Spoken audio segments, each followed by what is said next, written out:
Here we go. Oh dear. Hello. Thank you so much for honestly being patient with me today. Welcome into Raven's Hollow.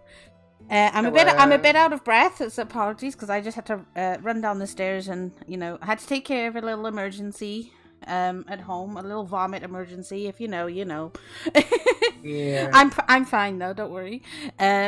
But hi everybody. I'm Nozami, your Welsh Pandragon here at Raven's Hollow. Joining me today are two lovely beauties, Raylene.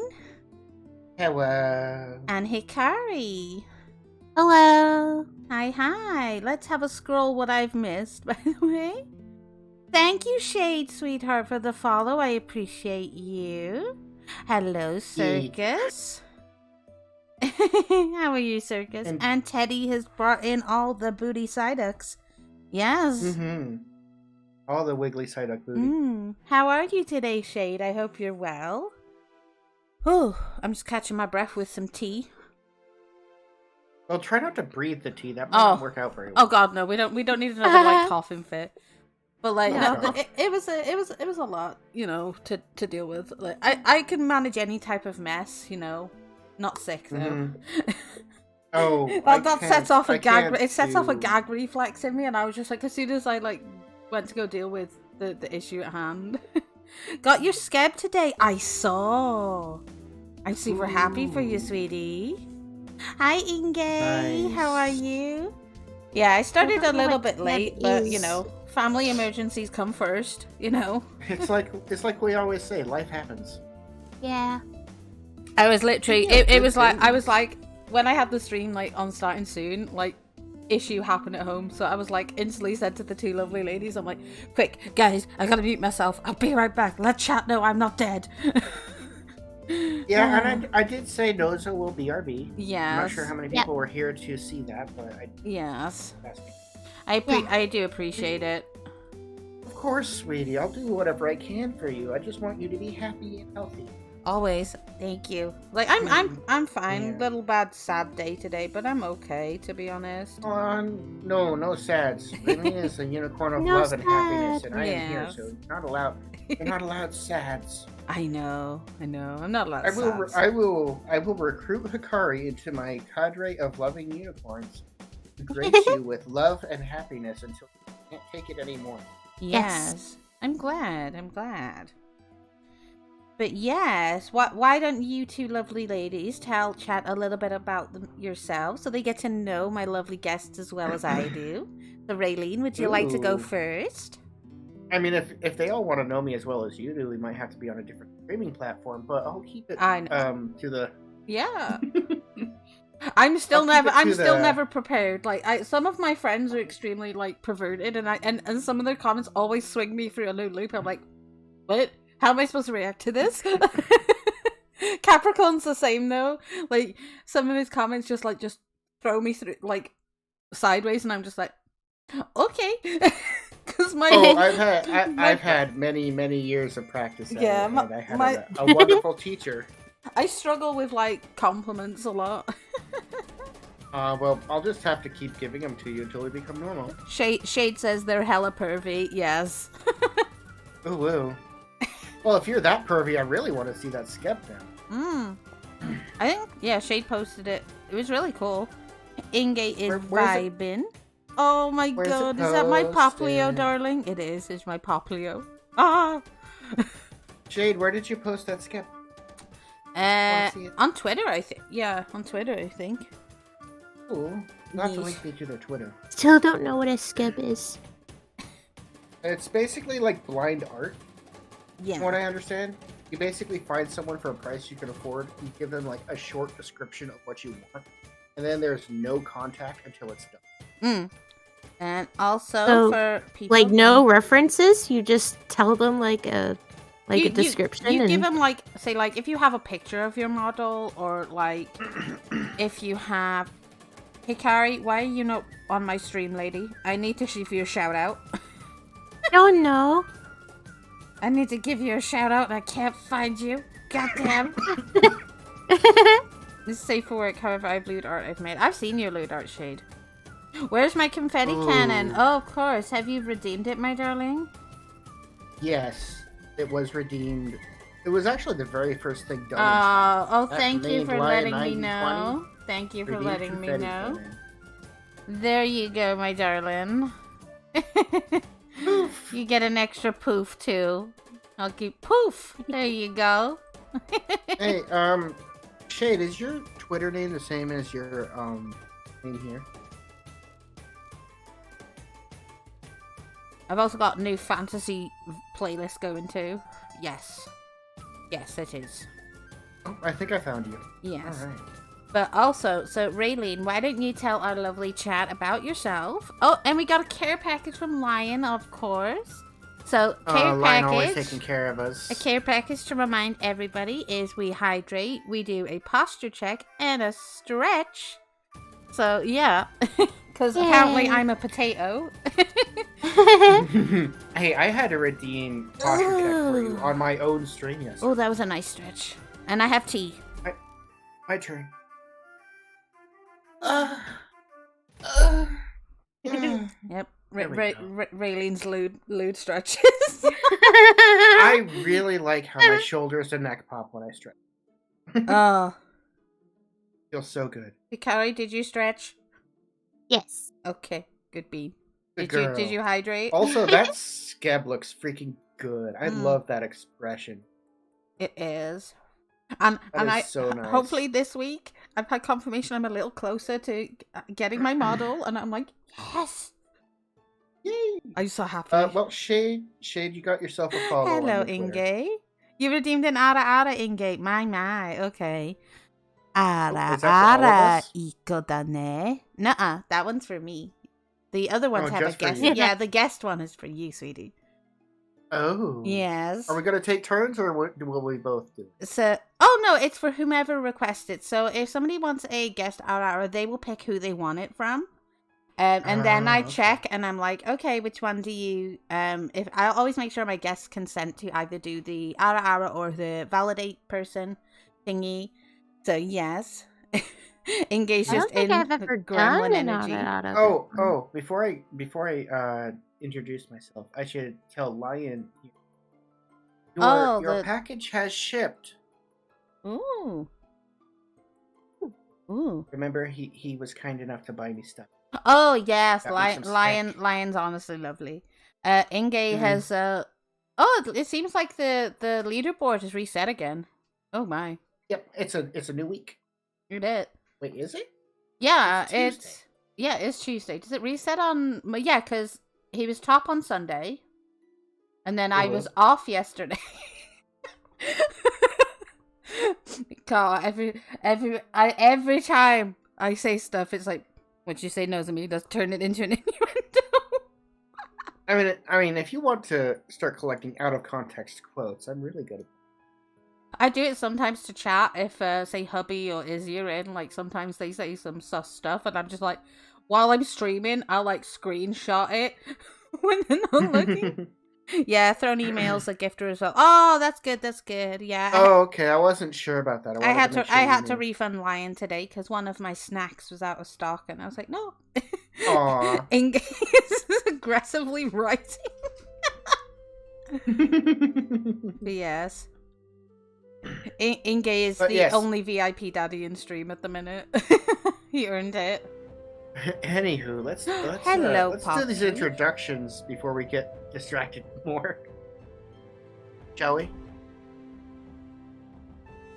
Okay. Yeah, I'll hoover upstairs. Okay, thank you.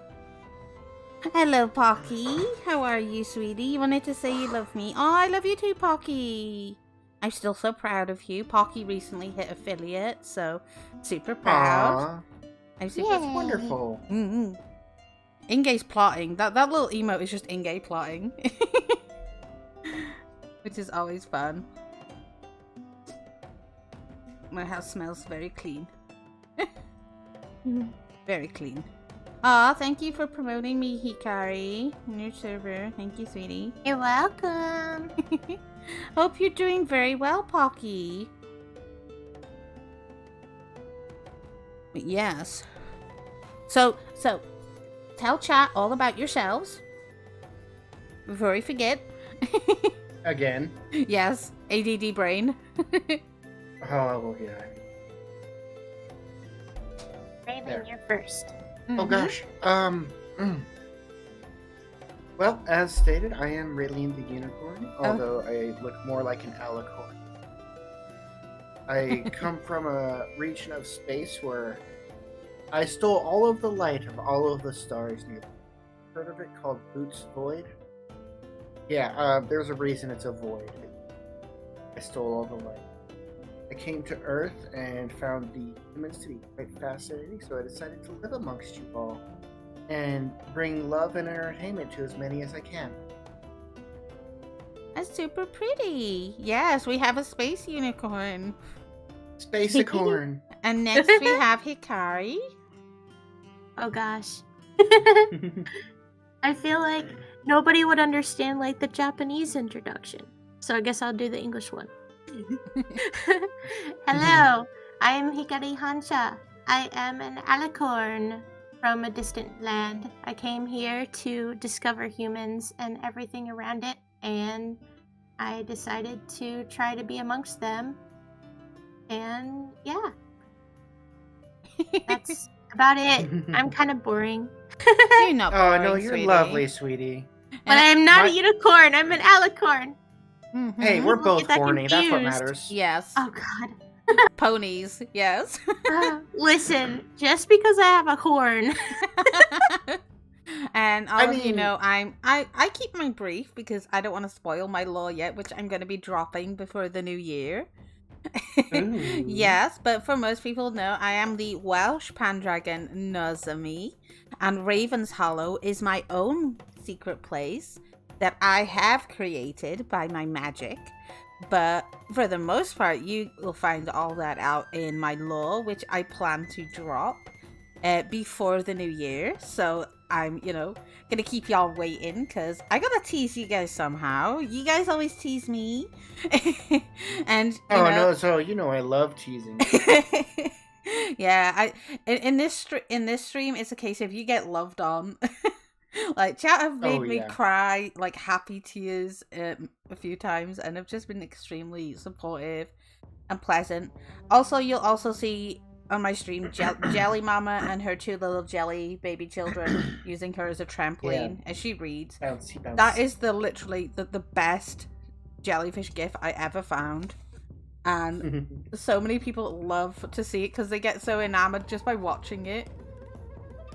And super cute. Yes, and up top on my head is my other little dragon, because I told you my head was in use today. And we have the magical bunny preparing hot cocoa for everybody. He's the drink helper today. And down in the corner we have Tiny Nozo with the Santa hat. She is the guardian of the Biddy Cup. Guard the biddies. Yeah. There you go. Speaking of lore stuffs, my lore is going to be slightly rewritten and added to in conjunction with something else that's happening. Oh yes. Also before the end of the year. I cannot So wait. I hope everyone looks forward to that. Yes, I know I am. I can't wait. No, Isaac, Mommy doesn't want to play with your toy today. My doggo got a new toy today because I went out to town with my mom this morning. She bought me some new leggings, which I will be using with my Santa dress because, wear and tear on clothes hurts my soul. And, Oh, right. thick thighs end up ruining many a pants. It may ruin pants, but thick thighs save lives. Yeah, and it wasn't even like the seams themselves. When you get the generic fabric wear from just constantly walking all the time, and like where it rubs, the thin material just frays away to the point where there's nothing left. Like these jeggings I owned that lasted me like 2 years, and they finally decided, nope, we're gonna breach containment. At least at least it's not noticeable. Hello, Road to Dusk. Hello, Road. How are you? Yes, my new friend I found. Road? Yeah, yes, I found Road Road yesterday. is a lovely, lovely deer. I think I imported Road from my family. Yes, because Road followed me yesterday when I was a guest on your stream. Boo to Road you is too, an absolute sweetie. I'm doing good. Gonna get food soon. Ooh, what food you gonna get? I hope it's tasty. I had chicken nuggies today. I haven't eaten yet. Ma'am. Why not? I told you this yesterday in stream. I told you off for not eating. I know. I'm working on it. You need to be eating. It's occasionally. I had my ramen. Most obviously. likely fast food at the fast food joint nearby. Of course, you gotta treat yourself. I mean, I had a big. I had anything else about it. I had a big breakfast today, so like my mom was like, "Hey, we haven't caught up in a while. Can I take you out for breakfast?" And I was like, "Yeah, okay, that's fine." So we went to a nice little local cafe in town that we used to go to with my grandparents and stuff. And this woman's been running it for ages. Self would be ordering bulgogi. What is a bulgogi? I need to know what this is. Bulgogi is a Korean barbecue like meat. Ooh, I like meat. Yeah. I do like meat. It's like a beef. It's beef. I have tried like being beef vegetarian strips. though, and some of the veggie stuff's nice. Mandatory breakfast check. If you haven't eaten, go get food. Indeed, yes. Lion does Bulgogi is so good. Lion does my mandatory breakfast check. I had to message him like early this morning because I'd be out by the time I get my check-in. And I was like, yeah, I'm going out with my mom to eat breakfast today. And she bought me a big like fry-up, like a breakfast. And it had toast with it as well. And I got to have some coffee, which is a nice coffee treat for me because I don't have it too often because migraines. Everything else in my house is like decaf. And then she took me shopping. She bought me some more leggings and she bought me some bras and underwear because those ain't cheap, because I was like, my favorite bra has disintegrated on me and I was like, I need something, Mom. And she's like, no, we'll buy stuff. And we were obviously looking for other little bits for like my family, for Little Dragon and things like that, which was fun. Super had a fun day. It was nice. It was not too bad. The weather was cold, but and she's gonna be buying me some hair dye in the next couple of days because I think I'm gonna go back to like a jadey green color because I was like, the blondie silver, it's a lot of upkeep for my dark hair. It's like, no. Oh yeah. So for me, I'm like, I've dyed my hair tons of times to know that. And it's like, like my dark brown roots are coming through as well now, like a good inch or two. So it's like really noticeable to the point, like every time I go out the house, I stick a hat on at the minute because I'm like, it is awful. And my mom's like, I'll probably get it like tomorrow or the next day. So I've got to send her the picture tomorrow of the box that I saw, and because my hair's like blondie silver at the minute, it's gonna be a bit brighter, so I'm like, yes, but at least it's okay. It beats the awful two-toned hair at the minute, like, especially if you are naturally dark haired and you dye your hair blonde, the root growth when you see it, and it's just it's like, it's awful. No, I'll look at it and go, no. And it's one of those, we're not going to go for a midlife crisis again where I shaved half my head. Oh god. I literally did this in my head. Intrusive thought went, what if we did this so we can see what it looks like? And it was one of those in my mind, it's like, just do it, because I wanted to do it for ages, just to like get it out my system. And if I didn't do it, I'd lose my mind. I did it, but it's a lot of upkeep. Like, you've got to constantly like shave it down and stuff. And I'd have to have a bit of help getting the back bit to make sure it was like how I wanted it. And it was okay for a bit, and then I was like, I need to grow it out. And then for a while, I ended up with 2 different lengths of hair after it was growing out. So the day before my birthday this year, I finally got it all chopped to one length. And the hair, I've never heard a hairdresser talk so much about how nice my hair is. Like, because it's like naturally thick, and like when you wash it, it goes extremely soft. And because of the hair that I had in it, it looked like a very rainbow prismy effect as it was. Ooh. And I was like, because it was like it had turned itself sort of silver, because I used to have like the green in it before, but then it like after a while it had gone like a silvery bluey turquoise color. And I was sat in this hair salon like the day before my birthday, and you know, lovely place to go. I would go back again. I'm not a fan of like going out to hairdressers. Like, I can deal with people online very well. If I meet you in person, I'm awkward and very just like no. I struggle, you know, Same here. I end up like, you could tell if I'm nervous speaking to someone because I will not shut up. And, you know, because I don't like awkward silences. And I'm like, I don't want somebody to think I'm boring. But like, I've never seen so many people, including very nice old ladies, like praise my hair before. And I was like, and then it was a case of the topic of, you know, oh, is it a special occasion? I was like, it's my birthday tomorrow. And they're like, oh, how old are you gonna be? And I was like, I'm gonna be 30. And then the compliments of these like lovely ladies were just like, you don't look that old at all. I'm like, thank you. But you're not old. You're young and adorable. Tell that to my back, Yeah. please. My fucking back has got that. other means to an end. It's like, no. I feel that way too much. Oh, definitely.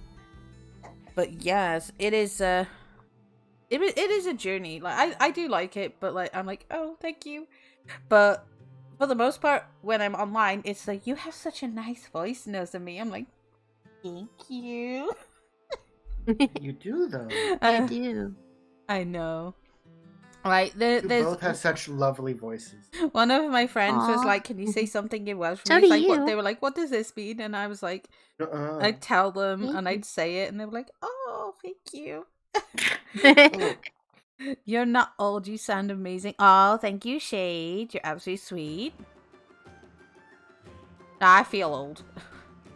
I feel bad. Yes. Yeah, me too. I mean, to be fair, I am actually the oldest person here. Yes, you're the oldest, yeah. I'm the middle child. Oh my god, Yes, that you makes me are. the baby then. I'm the baby out of you three. Yeah. Yes, you are, I'm- Nozo. So you don't get to call yourself old. So, Do you yeah. like my Respect your flower elders. crown? Oh my god, I love that. Do you like my flower crown today? It's so pretty.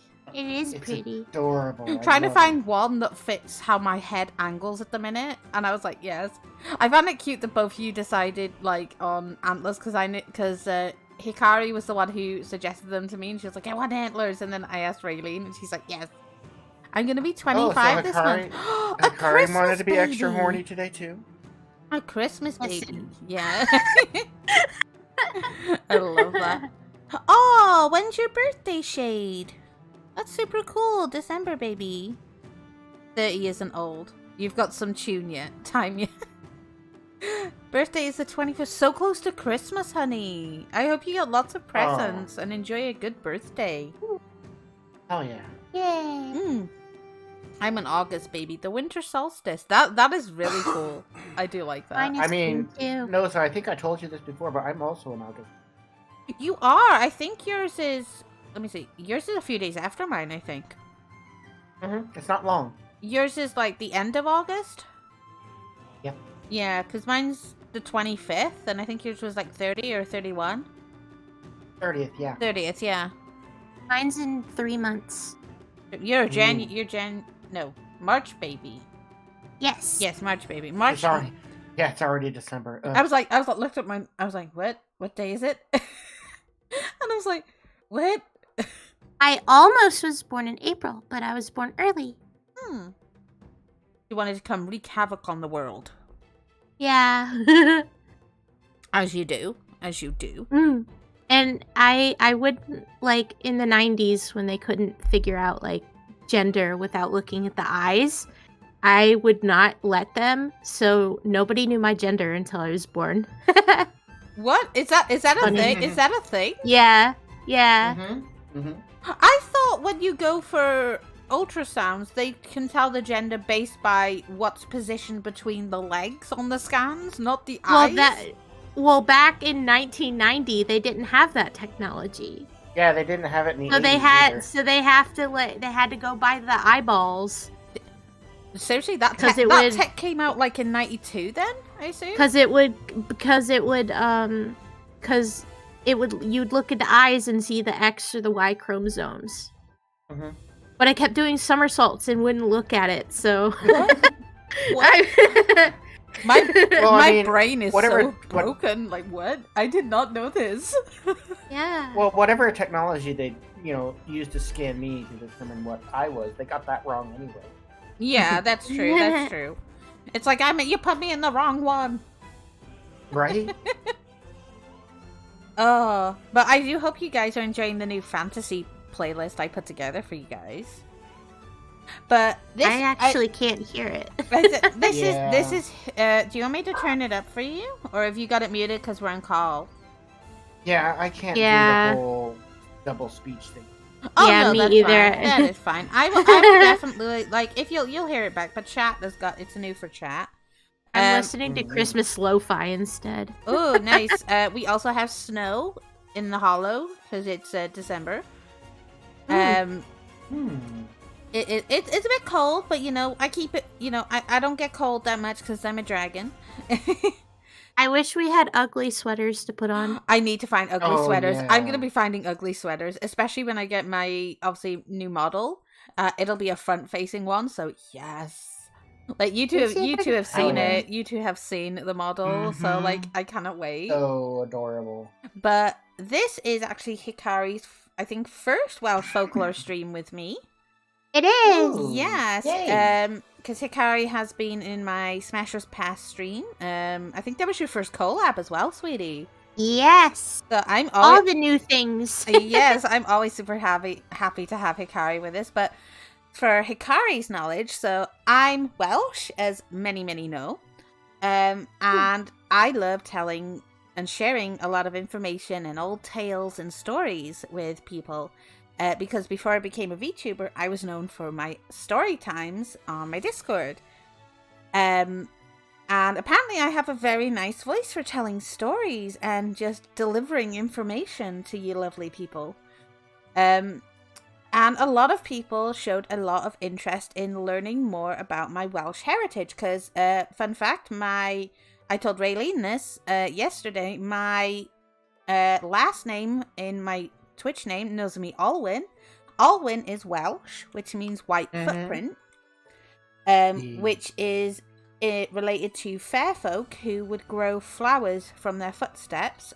So this is like a representation of white flowers blooming from a magical footprint. And a lot of people were very interested to know about my Welsh heritage and any like tales and history, legends. And I was like, you know what? I'm going to do so. And I'm going to make it a worldwide thing as well. So I've been delving. Raylene knew like how much research I was doing yesterday. On just one section alone, I have over like 100. I'm on 133 now. On just this one. Oh, wow. You stopped. Yeah. Just this one Last night section. You stopped at like 115 or something. Yeah, I was adding a bit more to it earlier when I got home this afternoon, and I've still got a bit more to go. And that's just on one section, the stories of the stories of Satan, ghosts, etc. Like this entire chunk is like well over 100 pieces. Then I've still got stuff from before that I already have, and stuff after that. So like there's a whole lot of stuff. And obviously my computer likes to save stuff alphabetically, so I'm there like numbering parts of things, and it's a lot, but I'm having so much fun doing the research so I can share it with everybody. I also do have a slideshow on my stream, Hikari, you'll see behind you, which shows various like locations and places in Wales, along with illustrations of mythical creature depictions from texts and historic things. Overall, very pretty place to go. I do highly recommend it. It's full of a lot of history, A lot of I would love to visit someday. a lot of mystery Yeah. and some lovely tales. A lot of people who generally have not particularly heard of Wales always know about the Sword in the Stone, Merlin, things like that. They know like a little generic bit about them, but I like to bring forth a little bit more education. You'll hear a lot of my home dialect as a Welsh, and that is a mouthful. So on my desk I have many drinks.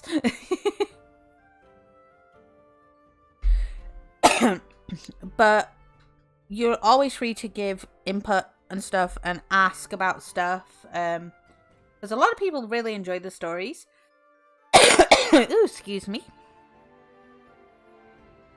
My drink went down the wrong way. No. Oh no. Oh no. That's even worse. But yes. So I hate when things go down the wrong way. Yes. It's like wrong hole. No. Wrong hole. No. It's like I didn't consent to that. No, right? You gotta consent to which hole it's supposed to go in. Exactly. You don't want somebody putting stuff up your nose. Oh, definitely not. Or not in your ears either. No, thank you. or the belly button if you've got an innie. Mm. It's if people go, if there's a hole, there's a goal. No. No. That's not how that works. You ask first. It's like, no, you don't put that there. and if you ask nicely and in a good enough mood, then maybe. Then maybe. And they have to promise snacks after, because... Oh, yeah, snacks. For me, like, I got very, like, offended today as well. So everybody knows I love jellyfish. My mom didn't, and I got really buggered. I was like... She was like, what do you want for Christmas? What stuff do you like? You don't particularly like anything. And I was like, excuse me? I like jellyfish. I like tea. I like to write. You know this because you come to me for writing stuff. Mm-hmm. And she's still confused by the whole VTuber concept of stuff. But I showed her my model and stuff, and she went, that's really cool. And, she likes how creative I am with stuff. And she's at least proud of me that I'm pursuing something that I really love to do. Because she knows I struggled with that for a long time. But she's like, why jellyfish? And I was just like, because they're beautiful and they're also deadly. And I just love looking at them. And they're squishy. Yeah. Wait, beautiful, deadly, and squishy. Sounds like nose to me. Oh, thank you. I am all squish, yes. Much squish. But it's one of those that they're like my favorite thing. I even showed her the cute keychain I got as well with my little jellyfish on there. And she was like, okay, what else? I said, I'm more of a practical gift person. So it's like, if it's stuff I need, like, then fine. Like, she knows I want, like, certain stuff, but she's like, okay, I'll have to have a look for you. But, like, I'm very much like the awkward person to buy for because I don't ask for anything. I've never really asked for anything unless I need it. I'm still wearing the coat my granddad bought me, like, I think about, like, 10-ish years ago. And it's a bit frayed in the sleeves, but it's not broken. And I refuse, and I haven't grown out of it. And I refuse to get a new one because it's in good condition. It's still usable. My mum's like, how long have you had that coat? I was like, my granddad bought me this, like, 10-ish years ago. And it still does the purpose I need it to. It's still warm. It still, keeps the weather off me. It's not got holes in it. The pockets still work. The zip's fine. And, I was like, I don't need a new one. I still couldn't justify, like, even though I got birthday money this year, I spent £60 on 2 pairs of shoes. Like, wow. And honestly, they're good condition shoes. But they cost me like £30 each. Oh no, my dog has eaten my Christmas rug. Oh. Uh-oh. I'm so sad. That only came out this weekend. Oh no. Oh. But it's one of those, I don't tend to spend money on myself. I never, like, when somebody goes, what do you want for your birthday? What do you want for Christmas? I don't know, because it's one of those, there's things I want, but for me, it's an internal struggle of like, people can spend money on other stuff, you know, and it's like I don't need it and stuff like that. It's a struggle, you know, internal struggle. You grew up not asking for stuff, or growing in from like a low income family, you're like, no, bills first. But like, I did get a bit excited though today, and I acted like a bit of a little kid because we went to the game store today, and my mum knows I play games. She's more of a retro game person. She likes her Tetris. It is Izzy. Hello, sweetheart. How are you? Joining me today is Raylene and Hikari. I hope you're well, Izzy. But like, I saw the Fire Emblem game 3 Houses, and I was like, it was on sale, like it was reduced like in the secondhand game store to like £40, and I just got so excited. I was like, I haven't seen that game, like a physical copy of that game. I know it was out, but I got so excited. I was like, look mom, it's there. And she's like, you okay? I was like, yeah, I'm fine. And she's like, you know, she's like, maybe put some money away and you can buy it. And I was like, I'll try. 3 Houses is solid. Honestly, like, I saw it and I was like, I've been wanting it for ages, but like, you know, games are expensive. I want to get Pokemon Scarlet and Violet. That's expensive. You know, everything is so expensive. And I'm like, no. One of the better FE by a long shot. I do like the Fire Emblem games. Lion actually plays all the older ones as well, which is cool. But yes. Are you ready for some Welsh folklore? Oh, yes. Hikari, are you ready? Very ready. Okay. So this first piece I have is fairies in markets and fairs. So it was once firmly believed by the Welsh that the fairy tribe visited markets and fairs, and that their presence made business brisk.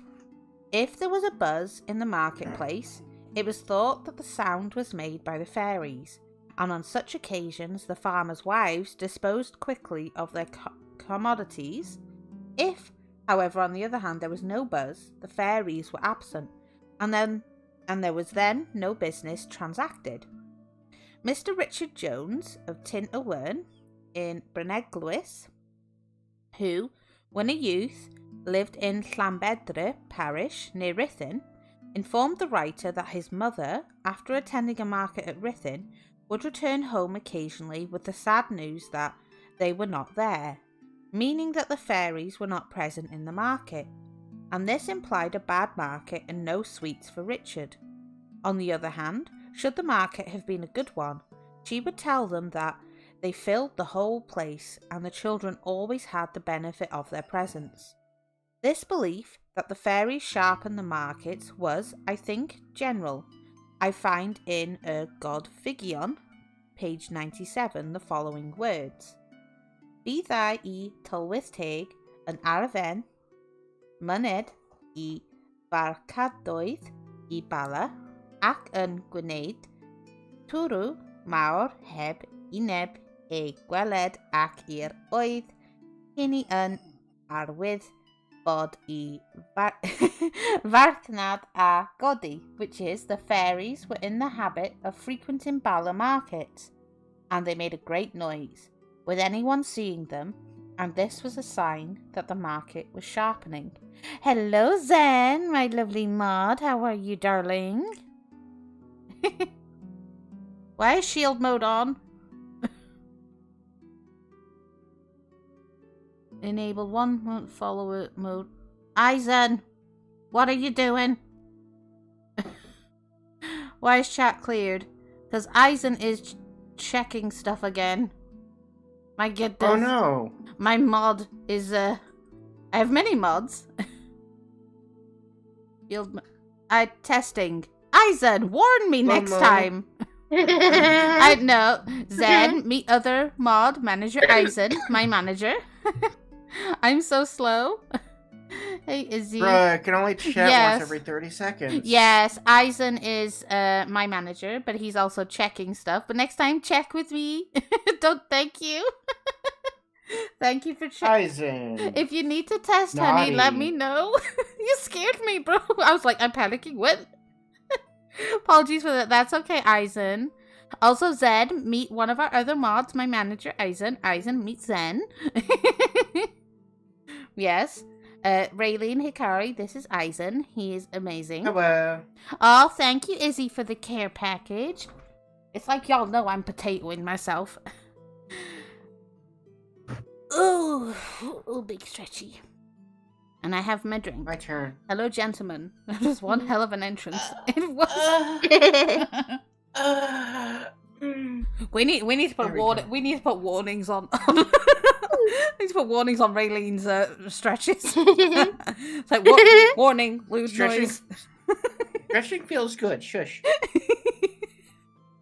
Chat's like, be warned. Raylene's gonna stretch. Hello, lovely guests. Izzy redeemed the care package. They knew what was coming. Izzy's the precious bean. He's like he's in denial that he's not say so. He's like, I'm say so. I'm like, no, bro, you're not. Hey, I mean, if they want to be say so. Oh no, he says some sussy stuff, as he does. Sometimes. Most time he's a good boy. Woo. Is he say so? I know. Zen has seen it. I'm not say so. I've accepted it. Reaper's gonna be like, Reaper's in denial though. Reaper's always saying how Izzy is his say so brother, and I'm like, bro, you're about as unsay so as Izzy. You know. Oh, so many lovely people. But yes. Swear to God. Eisen, warn me next time before you test stuff. Jesus. I was like, have I clicked? I was like, did I click something? And Zen's like panicking, going, what did we do? What did we do?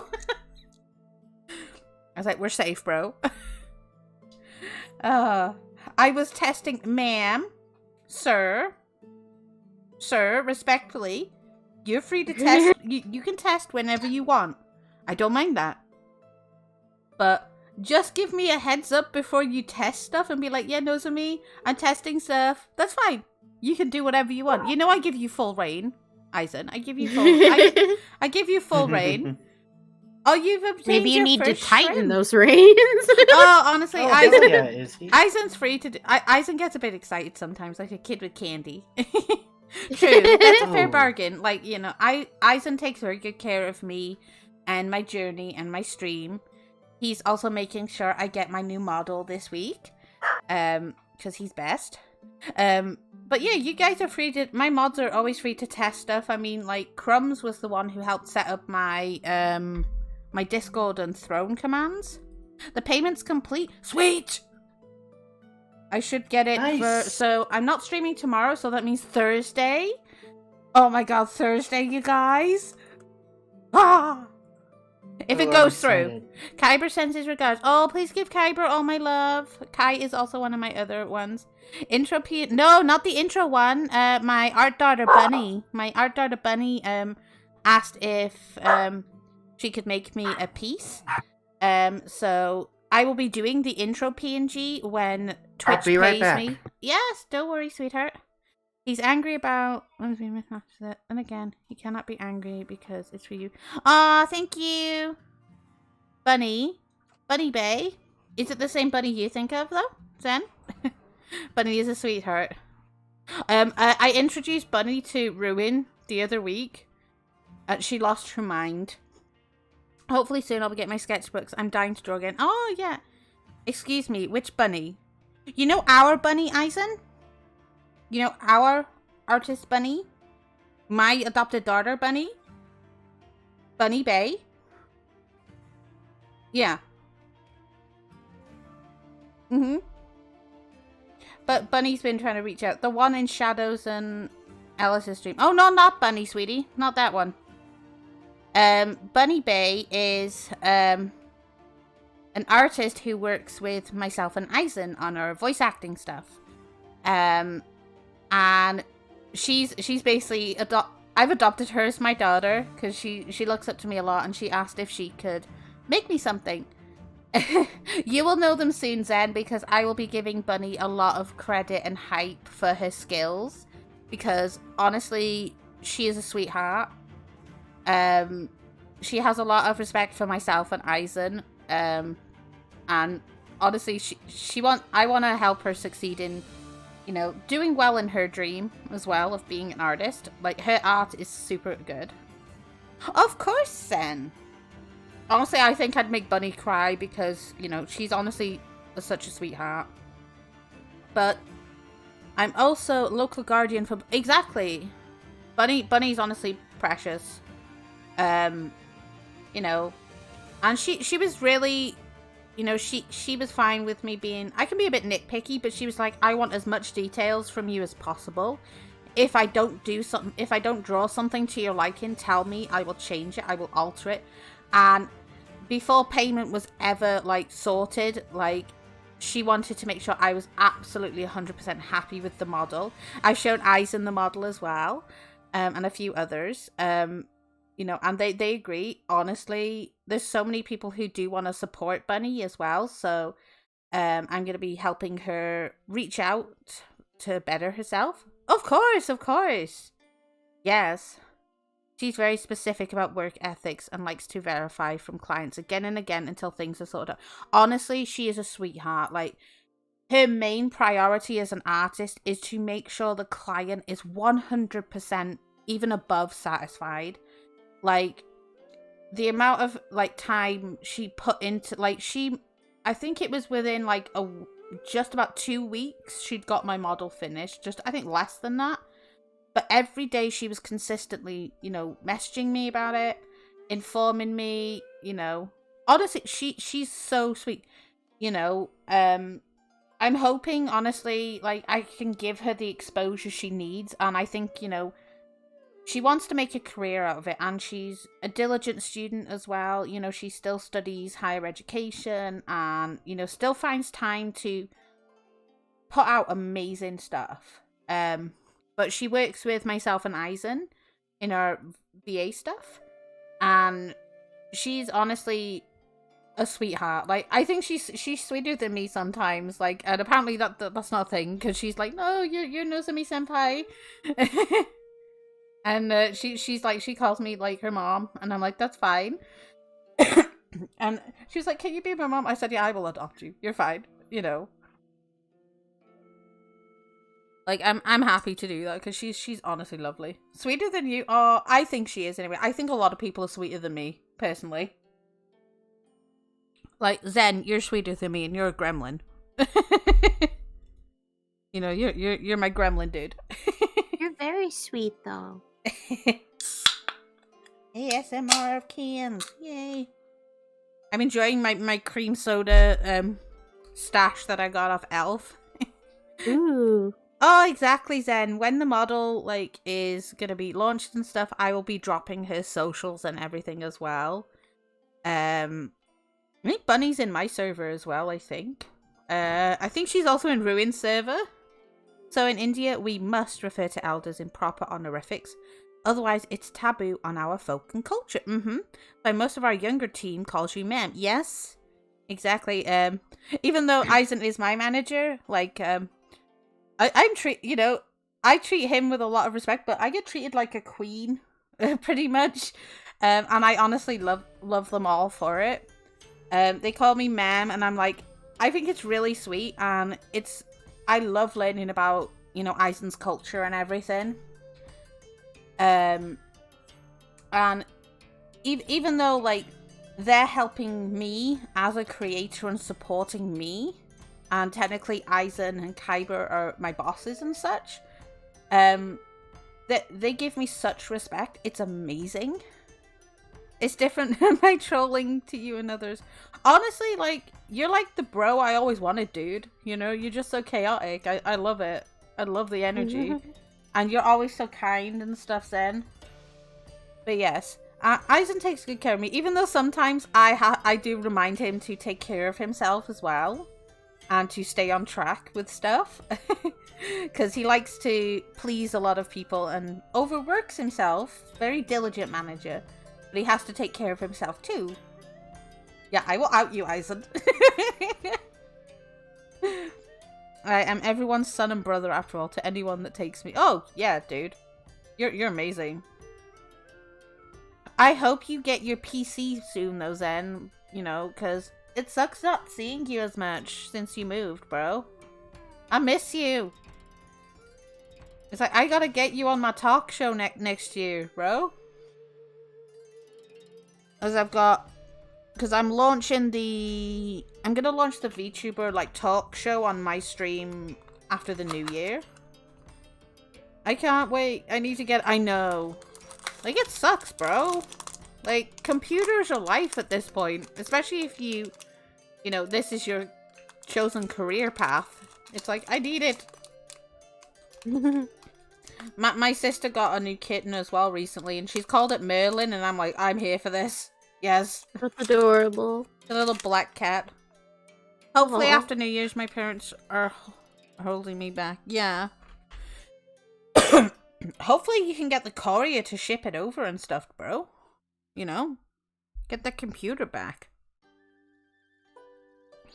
I don't know though, because I know some of the UK, like, royal people are like the post office and stuff, they're on strike and stuff over the December period. Because they need paying, bro. Pay everybody fairly. That's how I see it as.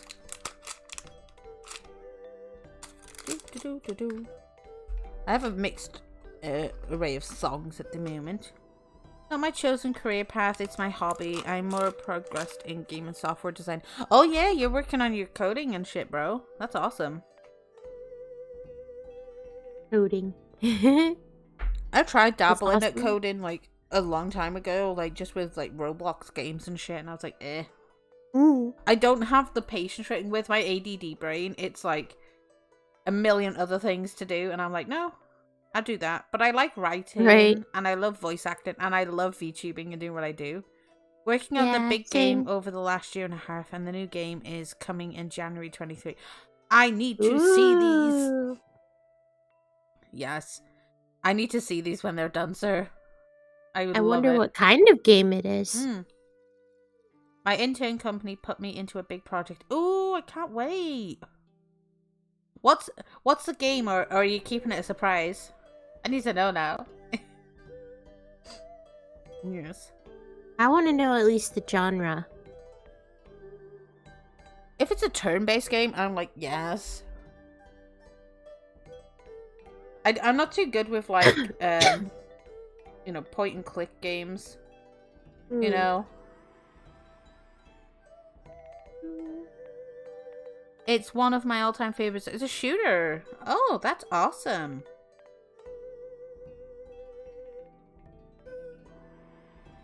I've at least tried shooters. I tried, like, Overwatch 1, like, originally. I think I played, like, 2 rounds with Junkrat, and I was like, okay. I've tried Call of Duty. And I'm like, no. Call of Duty is just, no. I'm not much for first-person shooters, but the only shooter that I've done that's, like, third-person is Fortnite and... Oh, I can't comprehend Fortnite either. It's not like a shooter specifically. It's a heist-based game. Ooh. Yeah, like, I also do GTA 5 as well, but yeah. Those are the only two that I stick to. Have you played Saints Row then, Hikari? Because that's very similar. No. It's like, there is literally one thing in Saints Row you can get as a giant dildo to beat people up with. Oh my god. Yes. There was I used to be like best friends with somebody from the performing arts tech crew back in college, and Saints Row was her life. And every time I'd go for a sleepover and stuff like that in college, she would be playing it, and honestly, I loved it. Like, I'd help her design like her cars and her outfits, and she was like, you need to see this, and then showed me this thing. She chased this guy down with this giant purple dildo and just smacked him to death. I was like, yes. Oh my god. PvP tends not to be great due to people being people. Oh yeah, of course. DM you the name of the game if you want. I only told like my. Oh, of course. I feel honored, Zen. Thank you. Oh, I can totally get that. The excitement of things. I read closest as closet. Oh, like closet friends. We're closet friends. We're just closet friends. I love that. Yes. Because, you know, that's okay. It's okay to stay inside. Closets have you snacks. don't want to. We don't want to come out. No. We want to stay in the closet. I didn't come out for like 2 years, bro. Like 2 years ago, I came out. Got skeletons in there. Yeah. Well, to be honest, it took me like 28 years to figure out like what I was. Like. Yeah, me too. And the thing is, before I came to the realization, I never labeled myself as anything. Like, and I've dated all genders as well. You know, back in college and things like that as well. You know, so I've done a lot of stuff in life, but like I never really like gave myself a label. I didn't really like think that I had a label or needed one. Because I wasn't like as invested in all that. Like I obviously knew about the LGBTQ plus community because I have, you know, many friends and I've dated people who are basically, you know, they're like, they've come out to me openly and I'm like, oh, that's awesome. But then I didn't know pretty much until a few years ago that like pansexual was a thing. Yeah. And I spent like a good portion like 2 years ago just doing a lot of like soul searching and like meeting a lot of people. And then it just sort of sat right and I was like, yeah, I see that. So like I'm quite happy with it, you know. Pan, me too. Go Shade. I'm living in your kitchen. I came out the cupboard. That's what I did. I came out the cupboard with all the pans. Well, it's never too late. I got really upset today. There was like a really nice pair of shoes with literally the pan collars on it today. And my mum saw it as well. And they didn't have my size. And my mum was like, aww, oh, it's in my DMs. Then be in my DMs, bro. Oh? There you go. I had a feeling it'd be that one. Fucking awesome, dude. I'm panicking. I love that. I honestly do. Alright. Launches. Oh, honest to God. Fucking hell, dude. I'm so proud of you. You're doing so well. I honestly can't wait. Hopefully it all goes well and then you can share your success with everybody. Like, just, you know, get all the praise. But I hope it goes very well, Zen. I really do. But damn, that is a lovely opportunity you've got. Alright. So while Raylene is AFK, let us go through some more stuff. Hey, good job, bro. I'm proud of you. Clean. Yeah. Okay. So this one is fairies working for men. I'm Alert. Hello, beauties. Hello, Circus. How are you, honey? I hope you're doing very well. Please give my love to the other alts in the system. So, it was once thought that kind fairies took compassion on good folk who were unable to accomplish in due time their undertakings and finish in the night these works for them. And it was always observed that the fairy workman excelled as a tradesman the mortal whom he assisted. Many an industrious shoemaker, it is said, has ere this found in the morning that the fairies had finished in the night the pair of shoes which he had only commenced the evening before. Farmers too, who had in part ploughed a field, have in the morning been surprised to find it finished. These kind offices, it was firmly believed, were accomplished by fairy friends. Milton, in La Allegro, alludes to this belief in the following lines. Tells how the drudging goblin sweat to earn his cream bowl duly set, when in one night he a glimpse of morn, his shadowy flail hath thirst the corn, that 10-day labourers could not end. Milton L'Allegro lines 105-9. In Scotland, the sprite or fairy called Brownie haunted family abodes and did all manner of work in the night for those who treated him kindly. In England, Robin Goodfellow was supposed to perform like fictions. Thus sings Robin, yet now and then, the maids to please, at midnight I card up their wool, and while they sleep and take their ease, with wheel to threads that fix I pull. I grind at mill, their malt up still, I dress their hemp, I spin their tow. If any wake and would me take, I wend laughing ho ho ho. And that's from Percy's Reliquies, Volume 3, page 169. Welsh fairies are not described as ordinarily inclined to lessen men's labours by themselves undertaking them, but there are a few tales current of their having assisted worthy persons in their manual works. Professor Rees records one of these stories in Cymroda, Volume 4, 210. He writes thus: One day Guto, the farmer of Corwirion, complained to his wife that he was in need of men to mow his hay, and she answered, Why fret about it? Look yonder, there you have a field full of them at it, and stripped to their shirt sleeves. When he went to the spot, the sham workman of the fairy family had disappeared. This same Guto, or somebody else, happened another time to be ploughing, when he heard some person he could not see calling out to him, I have to go, I have got the bins, that is the vice, of my plough broken. Bring it to me, said the driver of Guto's team, that I may mend it. When they brought the furrow to an end, there they found the broken vice and a barrel of beer placed near it. One of the men sat down and mended it.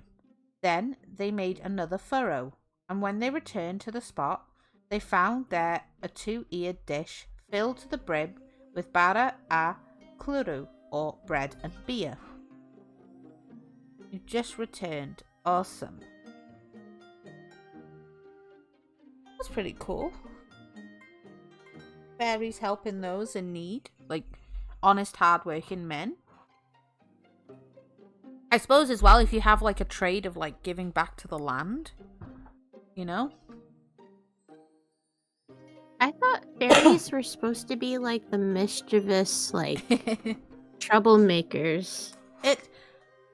I think it does depend on the fae folk per se, because we mentioned, I think last stream on Sunday, about changelings, fairies who would swap out healthy human babies and replace them with their own very weak children in order to essentially preserve and make their own race stronger. Other people, there's a saying, if a fairy does good work for you, do not brag about it, otherwise the kind gestures and help will stop. You know? And it does depend, I think, on the fairy, I presume. You know, as long, a lot of people just sort of say, they say, you know, don't speak ill of the fae. That is a big one. Otherwise, again, like the mischievous and naughty and bad side of them will obviously come out. You know? Yeah. Which is interesting. Because, I mean, what about pixies then? Not too sure. Unless, like, they're obviously, from what I know, like Tinkerbell was a pixie. And the saying goes that they can only feel one emotion at a time. But I think the rule would still apply, like, treat them with respect. Don't obviously damage, like, you know, their little mushroom circles or anything that they hold dear. It's one of those, if you're given like a gift or helped out, at least be appreciative. Yeah. But again, it does depend on the type of fae, because some people, like, you don't take a gift from the fae and stuff like that. So I think it generally does depend on what fae you deal with. Oh, feck, does that mean I'm a fairy? No, you're a very generous lion. You take pride in what you do, sir. Oh, that was a bad lion joke. I am so sorry. I'm terrible with those types of puns. So this is about fairy dances. Oh, I'm going to have a mouthful because this has got Welsh in it. Ooh, yay. So the one occupation of the fairy folk, celebrated in song and prose, was dancing. Their green rings, circular or ovoidal in form, abounded in all parts of the country, and it was in these circles they were said to dance through the livelong night. In Cana Tylwyth Teg, or the fairy song, thus they chant, or Glas Welsh Glen ar Redyn Man, Gyffethlion dyddan dewych. Yn dda fy nawn mae y llwyer yn llawn, I nos yn gyflawn gewch o'r chwarae dydd a dŵn I dydd, i'r dolydd awn a deith. Nini sydd lon ni chef, gerbron, va walian, ran on gweith. And that is from the Ir Hynafion Cymraeg, page 153, and it translates to, from grasses bright and bracken light, come sweet companions come. The full moon shines, the sun declines, we'll spend the night in fun. With playful mirth we'll trip the earth, to meadows green let's go. We're full of joy, without alloy, which mortals may not know. The spots where the fairies held their nightly revels were preserved from intrusion by traditional superstitions. The farmers dared not plough the land where fairy circles were, lest misfortune should overtake them. Thus were these mythical beings left in undisturbed possession of many fertile plots of ground, and here they were believed to dance merrily through many a summer night. Canu, canu, drw I nos, dansio, dansio, a wein I ros. Yn nigoleni i'r llwyd glos, hapus ydym ni. Pawb ohonom sydd I lawn, heb yn gofid dan I efron. Canu dansio ar ei ton, dewydd ydym ni. Singing, singing through the night, dancing, dancing with our might. Where the moon the more doth light, happy ever we. One and all of merry men, without sorrow we are seen, singing, dancing on the green, gladsome ever we. And that's from Professor Reese's Fairy Tales.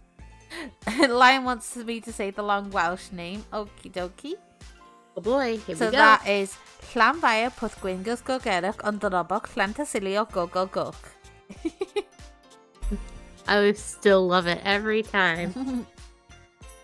So these words correctly describe the popular opinion of fairy dance and song, an opinion which reached the early part of the present century. Since so much has reached our days of fairy song and dance, it is not surprising that we are told that the beautiful Welsh melody Toriad y Dydd, or the dawn of day, is the work of a fairy minstrel, and that this song was chanted by the fairy company just as the pale light in the east announced the approach of returning day.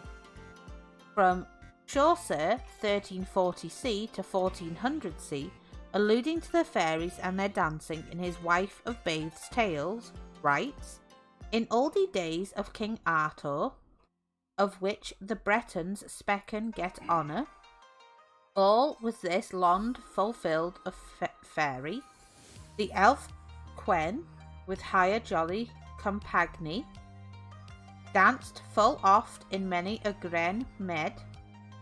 This was the old opinion as I read. I speak of many 100 years ago, but now can no man see non-elves mow. Say it in the voice. Oh god, I've not done Mr. Pinkerton. Okay, give it. So that was by Terwitz Chaussier. Number 1, page 256. Okay. Oh, I gotta get into Mr. Pinkerton voice now. Oh my god, Eisen, really? Jeez. Ooh. Please don't be alarmed by Mr. Pinkerton. He came out during a creepypasta stream, and well. Oh god. Well, Mr. Eisen, I dare say you have issued me a challenge, sir. You'll have to bear with me. To mix Welsh with Mr. Pinkerton might be a challenge. So, it is Clam via Puth Gwinguth, Go Geruk, Undrobuk, Lanticilio, Go Go Go. I hope, my dear sir, that entertained you.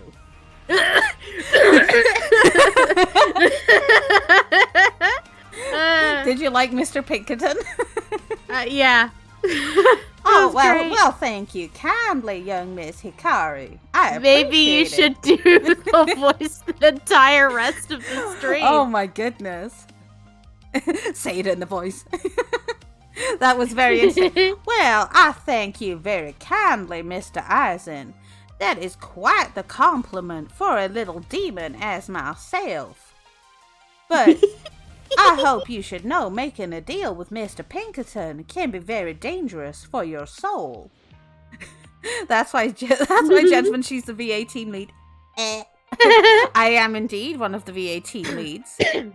Yes, but you see there, Eisen, we now have Ahoy in our clutches. Glorious, thank you, Lion. Not many people have actually heard them. Redeem my Yoshi noise. Oh, it's all ghost today. So, for shade, it is Losel. Yay! Thank you, Rage, for the follow, darling. Santa has deemed you naughty on his naughty list, but we get a care package, Hikari. Yeah! Stretchy. And I have my drink. Raylene is AFK for a while. Oh god, it's going to take me a while to get out of Mr. Pinkerton's voice for a minute. I was like, oh. Oh god, great. Welcome to the workshop. Oh my goodness. But yeah, I brought Mr. Pinkerton out the last Fright Friday stream I did, which was my creepypasta stream. And in it, there was a character who was a demon called Mr. Pinkerton. And he was described as literally the most southern little man. He had like his little shirt and suspenders with his bow tie. And he had like a little hat. He would, tip politely.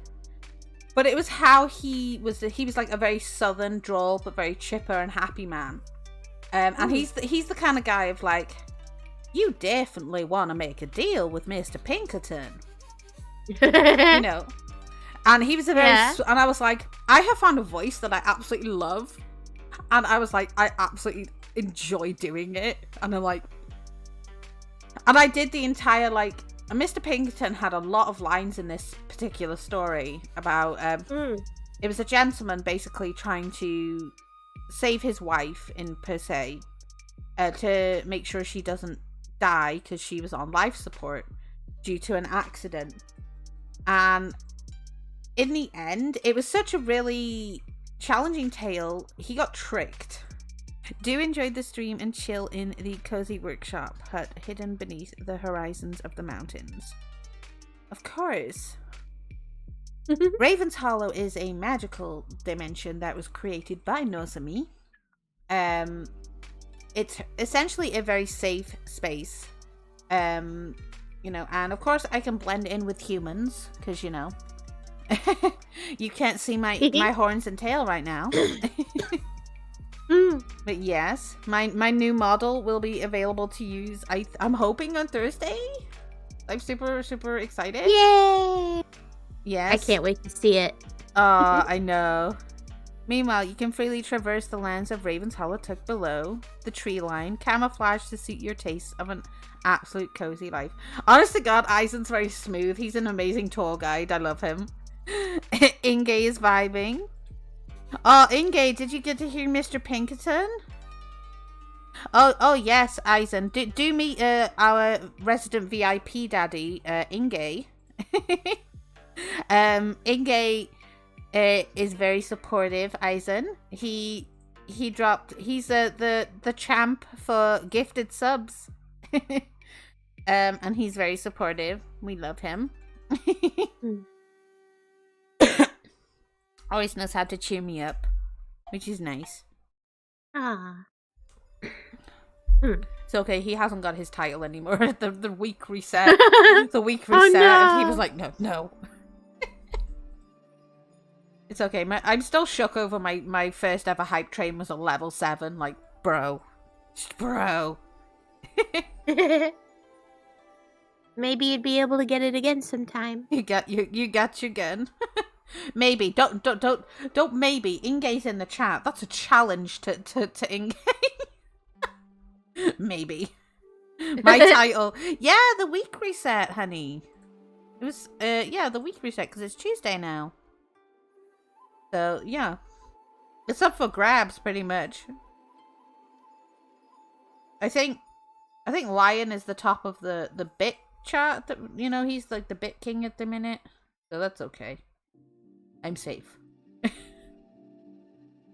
I'm a safe bean. And then people like, fuck you, get loved on. It's like, are you sure about that? Are you sure? Are you sure? Okay, don't test me, Nozomi.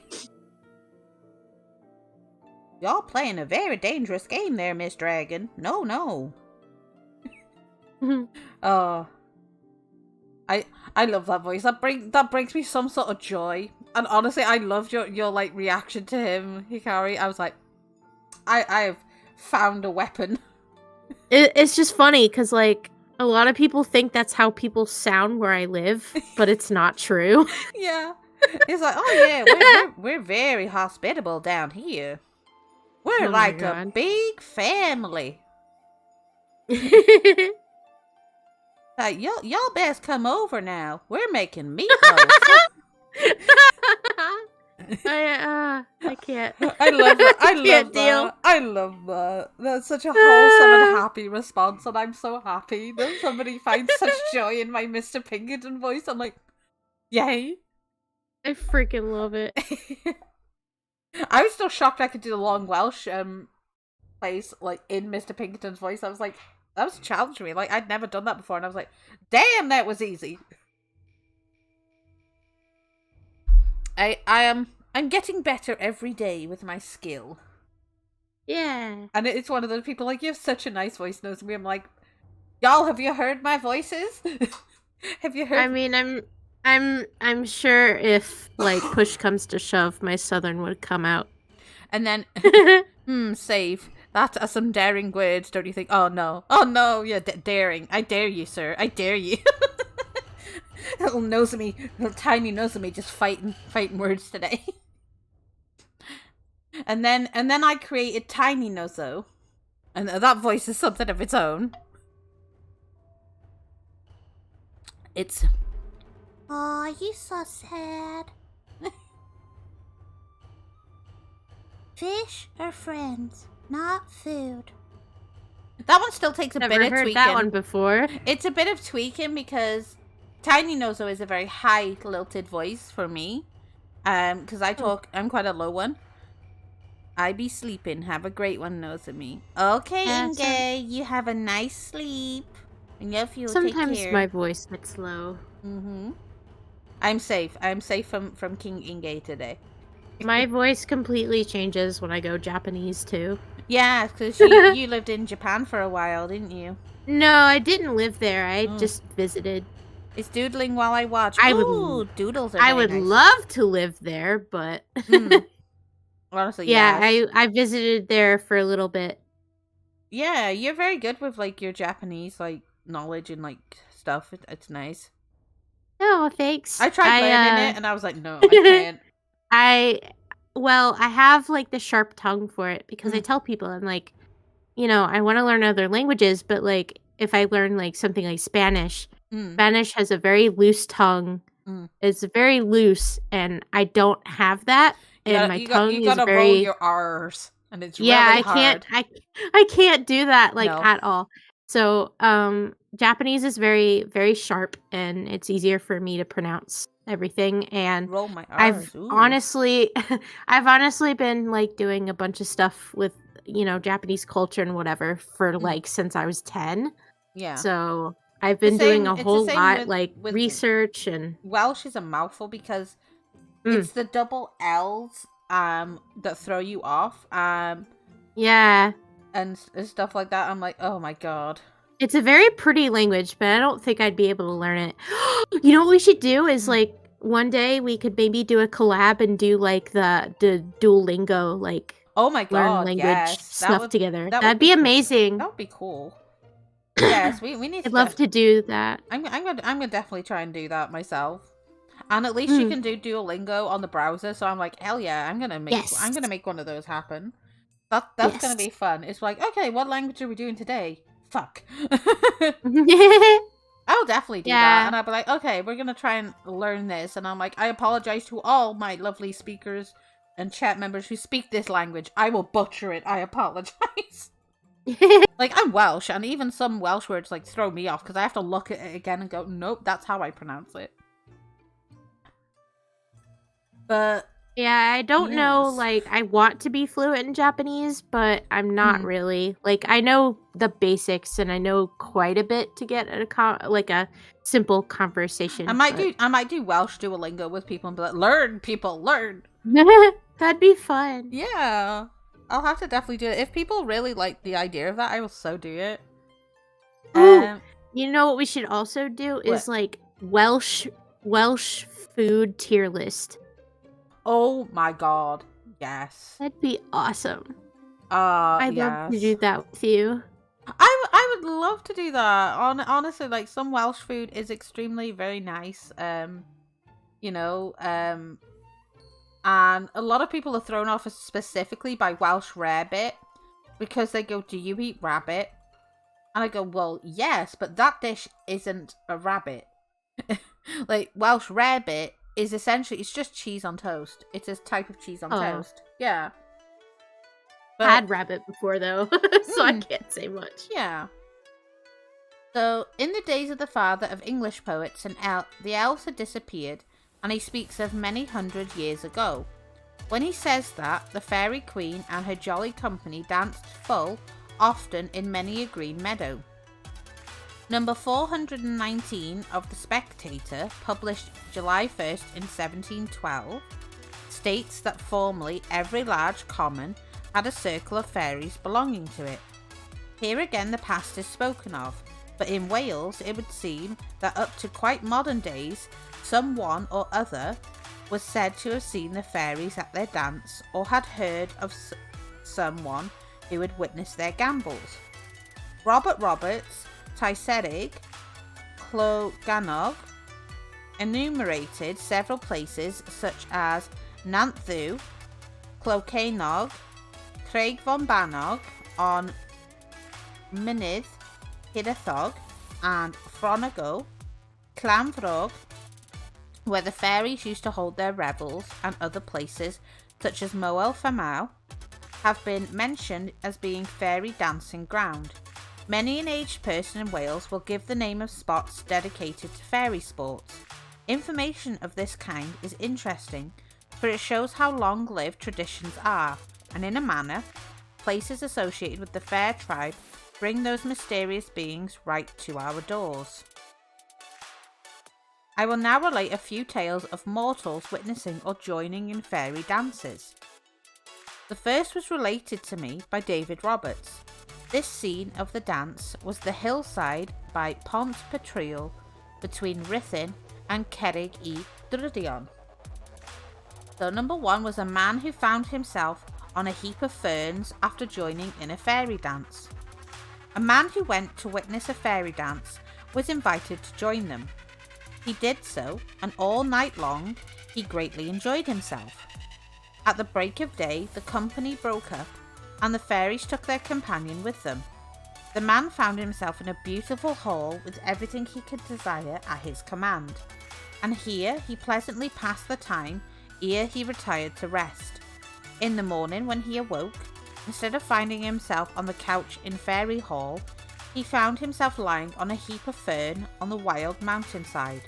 Although somewhat unfortunate, this man fared better than most men who joined the fairy dances.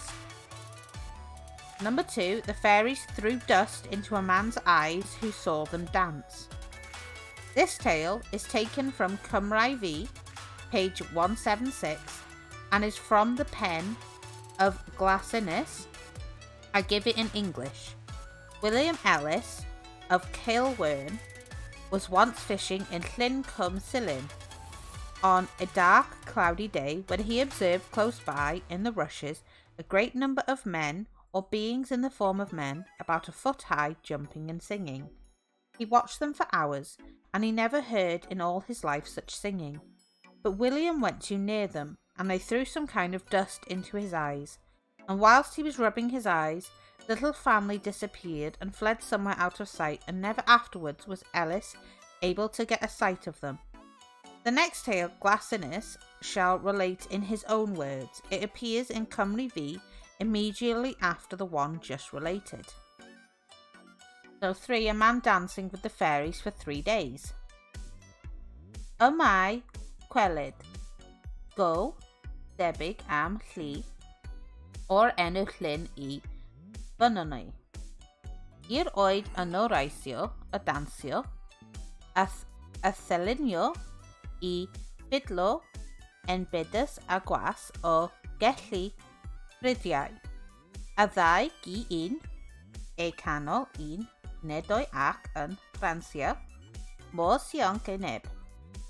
Bwon werthu I ffeli am dyddiau am ddernos.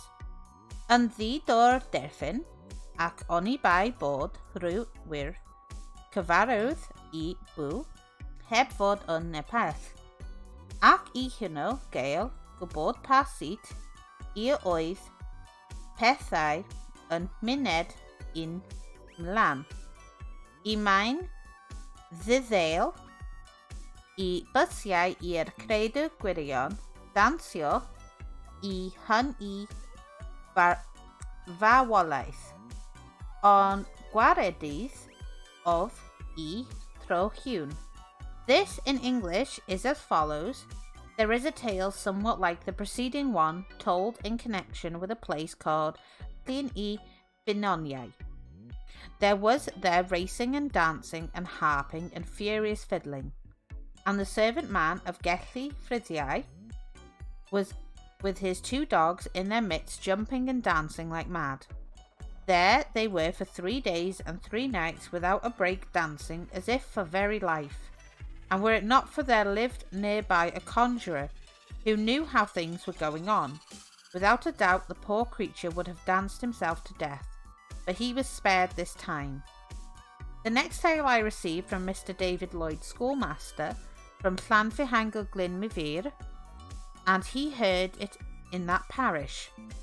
So a harper and the fairies.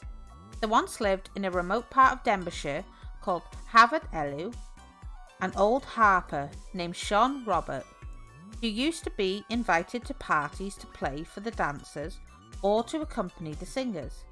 One evening he went to Llecwd Livin in the neighbourhood of Kevin Birth to hold a merry beating, and it was late before the lads and lasses separated. At last the harper wended his way homeward. His path was over the bare mountain. As he came near a lake called Llyndae Uchain, he saw on its verge a grand palace, vividly illuminated. He was greatly surprised at the sight, for he had never seen such a building there before. He, however, proceeded on his way, and when he came in front of this beautiful palace, he was hailed by a footman and invited to enter. He accepted the invitation and was ushered into the magnificent room, where a grand ball was being held. The guests surrounded the harper and became very friendly, and to his wonder addressed him by name. This hall was magnificently furnished. The furniture was of the most costly materials. Many things were made of solid gold. A waiter handed him a golden cup filled with sparkling wine, which the harper gladly quaffed. He was then asked to play for the company, and this he did to the manifest satisfaction of the guests. By and by, one of the company took Sean Robert's hat around and collected money for the harper's benefit, and brought it back to him filled with silver and gold. The feast was carried on with great pomp and merriment until near the dawn of day, when one by one the guests disappeared, and at last Sean was left alone. Perceiving a magnificent couch near, he laid himself thereon, and was soon fast asleep. He did not awake until midday, and then, to his surprise, he found himself lying on a heap of heather. The grand palace had vanished away, and the gold and silver which he had transferred from his hat that night before into his bag was changed to withered leaves. The following tale, told me by the Reverend R. Jones, shows that those who witness a fairy dance know not how time passes. A 3-hour fairy dance seeming as a few minutes. The Reverend R. Jones's mother, when a young unmarried woman, started one evening from a house called Tyddyn Helen in Penrhyndeudraeth to her home, Penrhyn Isaf, accompanied by their servant men. David Williams called on account of his great strength and stature David for Big David. David was carrying home on his back a flitch of bacon. The night was dark but calm. Williams walked somewhat in the rear of his young mistress, and she, thinking he was following, went straight home. But 3 hours passed before David appeared with the pork on his back. He was interrogated as to the cause of his delay, and in answer said he had only been about 3 minutes after his young mistress. He was told that she had arrived 3 hours before him, but this David would not believe. At length, however, he was convinced that he was wrong in his time, and then he proceeded to account for his lagging behind as follows. He observed, he said, a brilliant meteor passing through the air, which was followed by a ring or hoop of fire, and within this hoop stood a man and woman of small size, handsomely dressed. With one arm they embraced each other, and with the other they took hold of the hoop, and their feet rested on the concave surface of the ring. When the hoop reached the earth, these two beings jumped out of it, and immediately proceeded to make a circle on the ground. As soon as this was done, a large number of men and women instantly appeared, and to the sweetest music that ear ever heard commenced dancing around and around the circle. The sight was so enticing that the man stayed, as he thought, a few minutes to witness the scene. The ground all around was lit up by a kind of subdued light, and he observed every movement of those beings. By and by the meteor, which had at first attracted his attention, appeared again, and then the fiery hoop came to view, and when it reached the spot where the dancing was, the lady and gentleman who had arrived in it jumped into the hoop and disappeared in the same manner in which they had reached the place. Immediately after their departure, the fairies vanished from sight, and the man found himself alone and in darkness, and then he proceeded homewards. In this way he accounted for his delay on the way. In Mr. Sykes's British Goblins, pages 79 to 81, is a graphic account of a mad dance which Tudor ap Einion Glove had with the fairies, or goblins, at a place called Nant i'r Ellyllon, a hollow halfway up the hill, Castelldinas Bran, in the neighbourhood of Llangollen. All night and into the next day, Tudor danced frantically in the Nant, but he was rescued by his master, who understood how to break the spell, and release the servant from the hold the goblins had over him. This he did by pronouncing certain pious words, and Tudor returned home with his master. Mr. Everett Davis, carpenter, Brynllan, Evanekid, who is between 70 and 80 years old, informed the writer that his friend John Morris told him that he had seen a company of fairies dancing, and they were the handsomest men and women that he had ever seen. It was night and dark, but the place on which the dance took place was strangely illuminated, so that every movement of the singular beings could be observed. But when the fairies disappeared, it became suddenly quite dark. Although, from the tales already given, it would appear that the fairies held revelry irrespective of set times of meeting. Still, it was thought that they had special days for their great banquets, and the eve of the 1st of May, Old Style, was one of these days, and another was Norse Will Ivan, St. John's Eve, or the evening of June 23rd. Thus sings Blasinis in Ir Bryddon, Volume 3, page 270. Nos Will Ivan. Tylwyth Teg yn Llywoedd Llawen. O dan nodded, Tawel Dwynwen. Welir yn Isel yn Silion, yn Pedori mewn y Lywen, ac yn tenau hyd y Tynwi, ac a lluniau deiliog lliwni, hyd y ledrith ar y glesni, ac yn sibrwyd difol desni. I am indebted to my friend Mr. Richard Williams, FRHS Newton, Montgomeryshire, for the following translation of the preceding Welsh lines. The fairy tribe in merry crowds, under Dwynwen's calm protection, are seen in shady retreats, chanting sweet melodies and spreading over the bushes and the leafy groves, illusion and fantasy on all that is green, and whispering their mystic lore. May Day dances and revelling have reached our days, and probably they have, like the Midsummer Eve's festivity. Their origin is the far-off times when the fairy tribe inhabited Britain and other countries, and to us have they bequeathed these festivals, as well as that which ushers in winter and is called in Wales Nos Glan Gaw, or All Hallow Eve. If so, they have left us a legacy for which we thank them, and they have also given us a proof of their intelligence and love of nature. But I will now briefly refer to fairy doings on North Will Ivan, as recorded by England's greatest poet, and further on, I shall have more to say this night. Shakespeare introduces in his Midsummer Night's Dream the prevailing opinions respecting fairies in England, for they are almost identical with those entertained by the people of Wales. So much so are they British in character, that it is no great stretch of the imagination to suppose that he must have derived much of his information from an inhabitant of Wales. However, in one particular, the poet's description of the fairies differs from the more early opinion of them in Wales. Shakespeare's fairies are, to a degree, diminutive.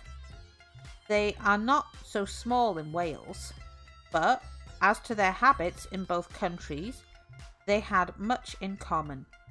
I will briefly allude the similarities between England and Welsh fairies, confining my remarks to fairy music and dancing. To begin, both danced in rings. A fairy says to Puck, "And I served the fairy queen to do her orbs upon the green," from the Midsummer Night's Dream, Act 2, Scene 1. And allusion is made in the same play to these circles in these words: "If you will, patiently dance in our round, and see our moonlight revels, go with us," in Act 2, Scene 1. Then again, Welsh and English fairies frequented like spots to hold their revels on. I quote from the same play: "And now they never meet in grove or green, by fountain clear or spangled starlight sheen," in Act 2, Scene 1. And again, "And never since the middle summer's spring, met we on hill, in dale, forest, or mead, by paved fountain, or by rushy brook, or by the beached margin of the sea, to dance our ringlets to the whistling wind," Act 2, Scene 1. And further, the fairies in both countries meet at night and hold their balls throughout the hours of darkness and separate in early morn. Thus, Huck addressing Oberon, Fairy King attended and hark, I do hear the morning lark, from Act 4, Scene 1.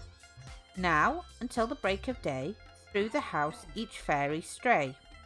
Trip away, make no stay, meet we all at break of day, in Act 5, Scene 1.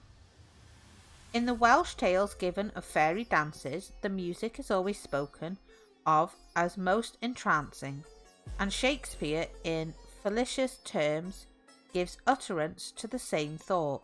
Music low, music, such as charmeth sleep. I am indebted to the courtesy of Reverend R. O. Williams, M.A., Vicar of Holywell, for the following singular testimony to fairy dancing. The writer was the Reverend Dr. Edward Williams, at one time of Oswestry, and afterwards principal of the Independent Academy at Rotherham in Yorkshire, who was born at Glenclwyd, Bodvary, November 14th, 1750, and died March 9th, 1813. The extract is to be seen in the autobiography of Dr. Williams, which has been published, but the quotation now given is copied from the doctor's own handwriting, which now lies before me.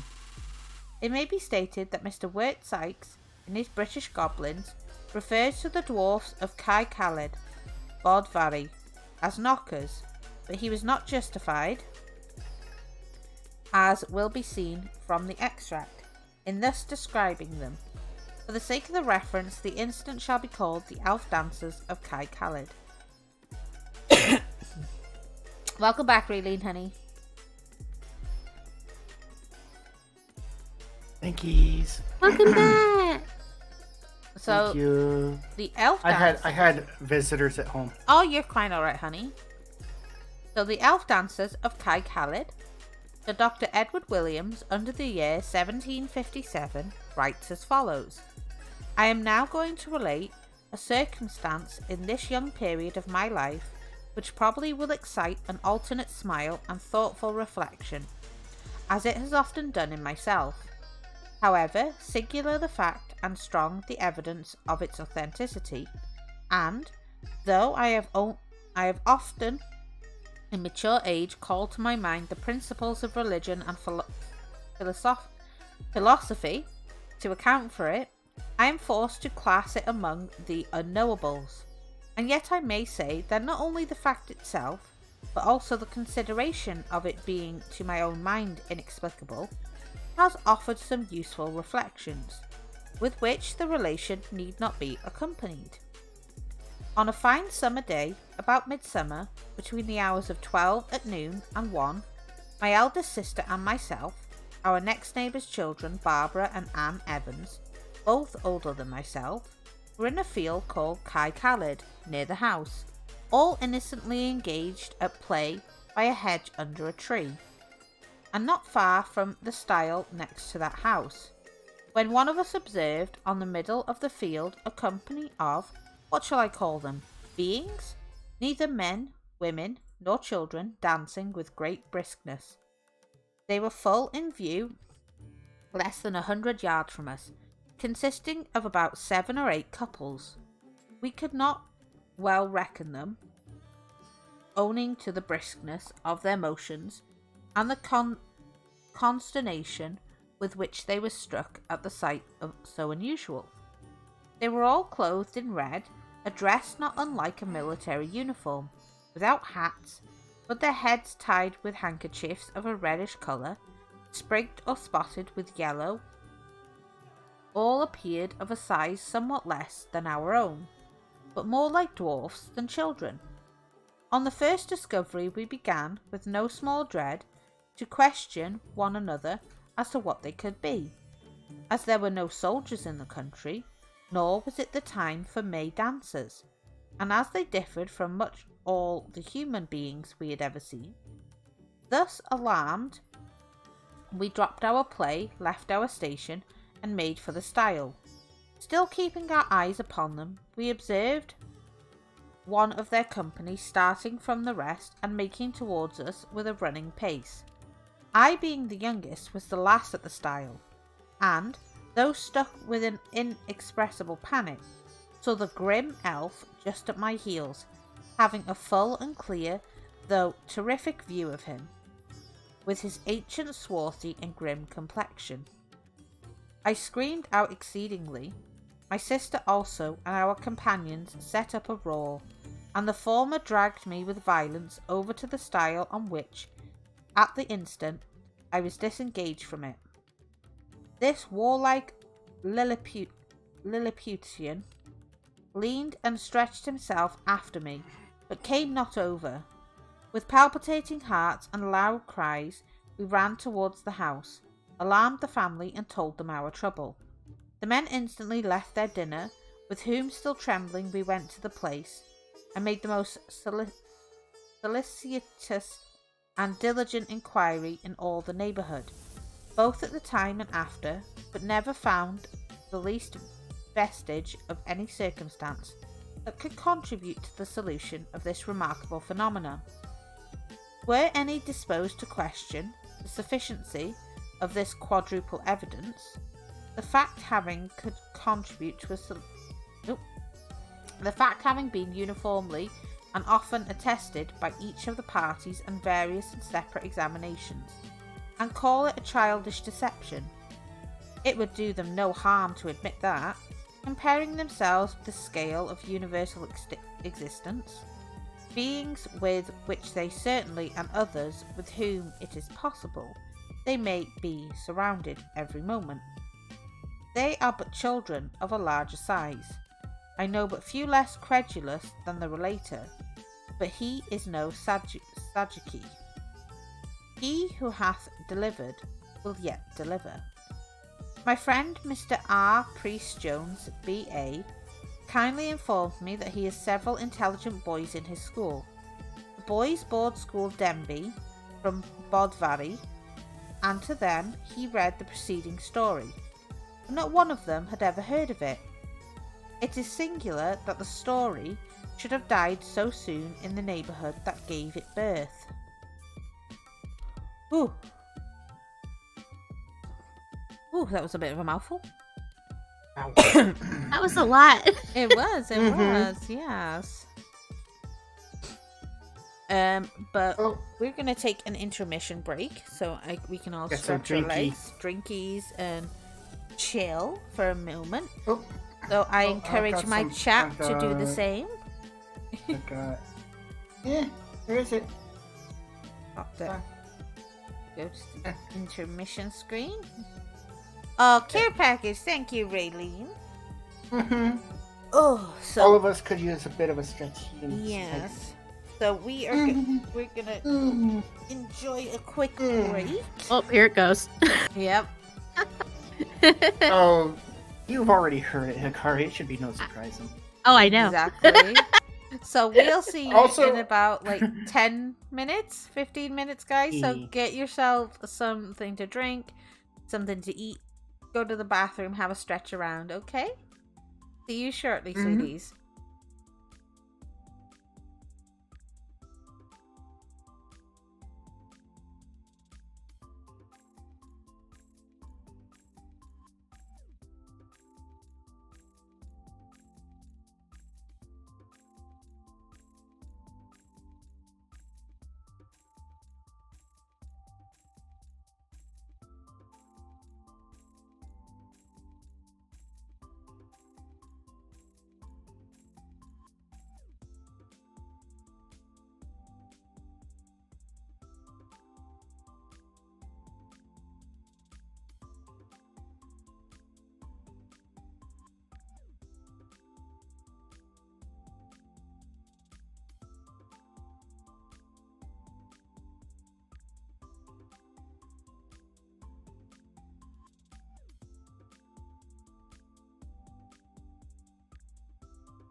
if I don't keep hacking a lung. You're That's why I had. Right. You're I usually have to fine. put myself on mute because of that. You're okay, Mhm. honey. You're okay. I try to mute myself when I have a bad cough, but I don't catch it. Yeah, sometimes it just comes out of nowhere. But welcome back, everybody. Welcome back to Raven's Hollow. I hope you enjoyed your break, darlings. I hope you got yourself something to drink, a snack. You went to the bathroom like good jelly beans and jelly babies. Chatting up gremlins today, so they get the jelly baby term. My jelly babies. When they start throwing love my way, it's like you're gremlins now. I mean, I always throw you love. Does that make me a permanent gremlin? Possibly, yes. I'll take it. I'll take it. I'll take it, she says. But yes, welcome back, everybody. We're delving into some Welsh folklore stuff. Topic seems to be around fairies lately, so which is fun. I love fairies. Yes. Fun Welsh folklore fact that I actually know is that fairies used to often use corgis as their mounts. They did, yes. I have a corgi. I love little corgis. They've got like big bubble butts, which is cute. But this one is called about fairy illusions. Oh, lovely paragraph that starts in Welsh. Right out the bat for me. It comes with an English translation, so you're fine. Oh, good. Yeah.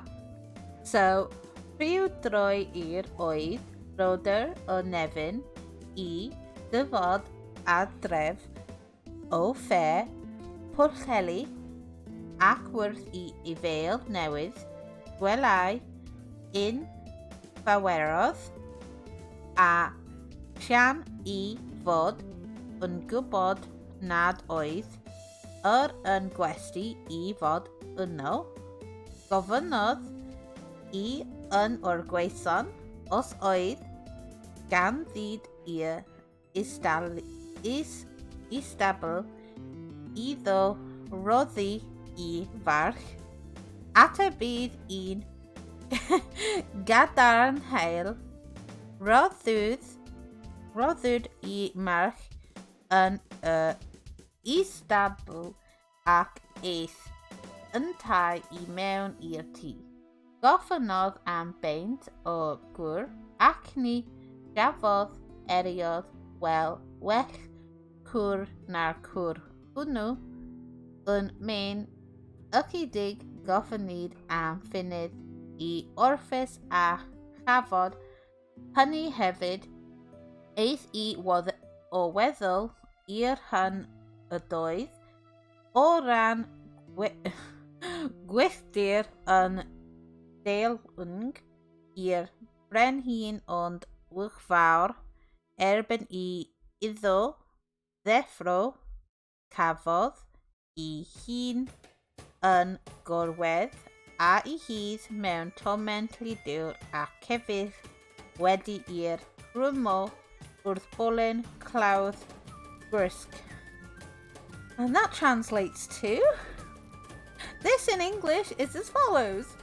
Once upon a time, a native of Nefyn was returning from Pwllheli fair, and when near I Vale Newydd, he saw a magnificent inn. And as he knew that no such public house was really there, he went up to it and asked one of the servants whether they had a stable where he could put up his horse. He was answered in the affirmative. The horse was placed in the stable, and the man entered the house and asked for a pint of beer, which he thought was the best he had ever drunk. After a while he inquired whether he could go to rest. This also was granted, and he retired to his room, which in splendour was worthy of the king. But alas, when he awoke, he found himself sleeping on his back on a heap of ashes, and the horse tied to a pole in the hedge. Illusions.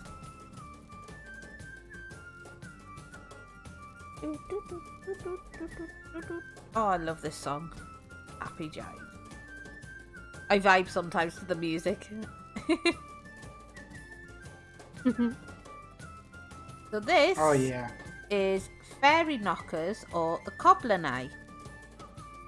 The Cobblernai, or knockers, were supposed to be a species of fairies who had their abode in the rocks, and whose province it was to indicate by knocks and other sounds the presence of awe in mines.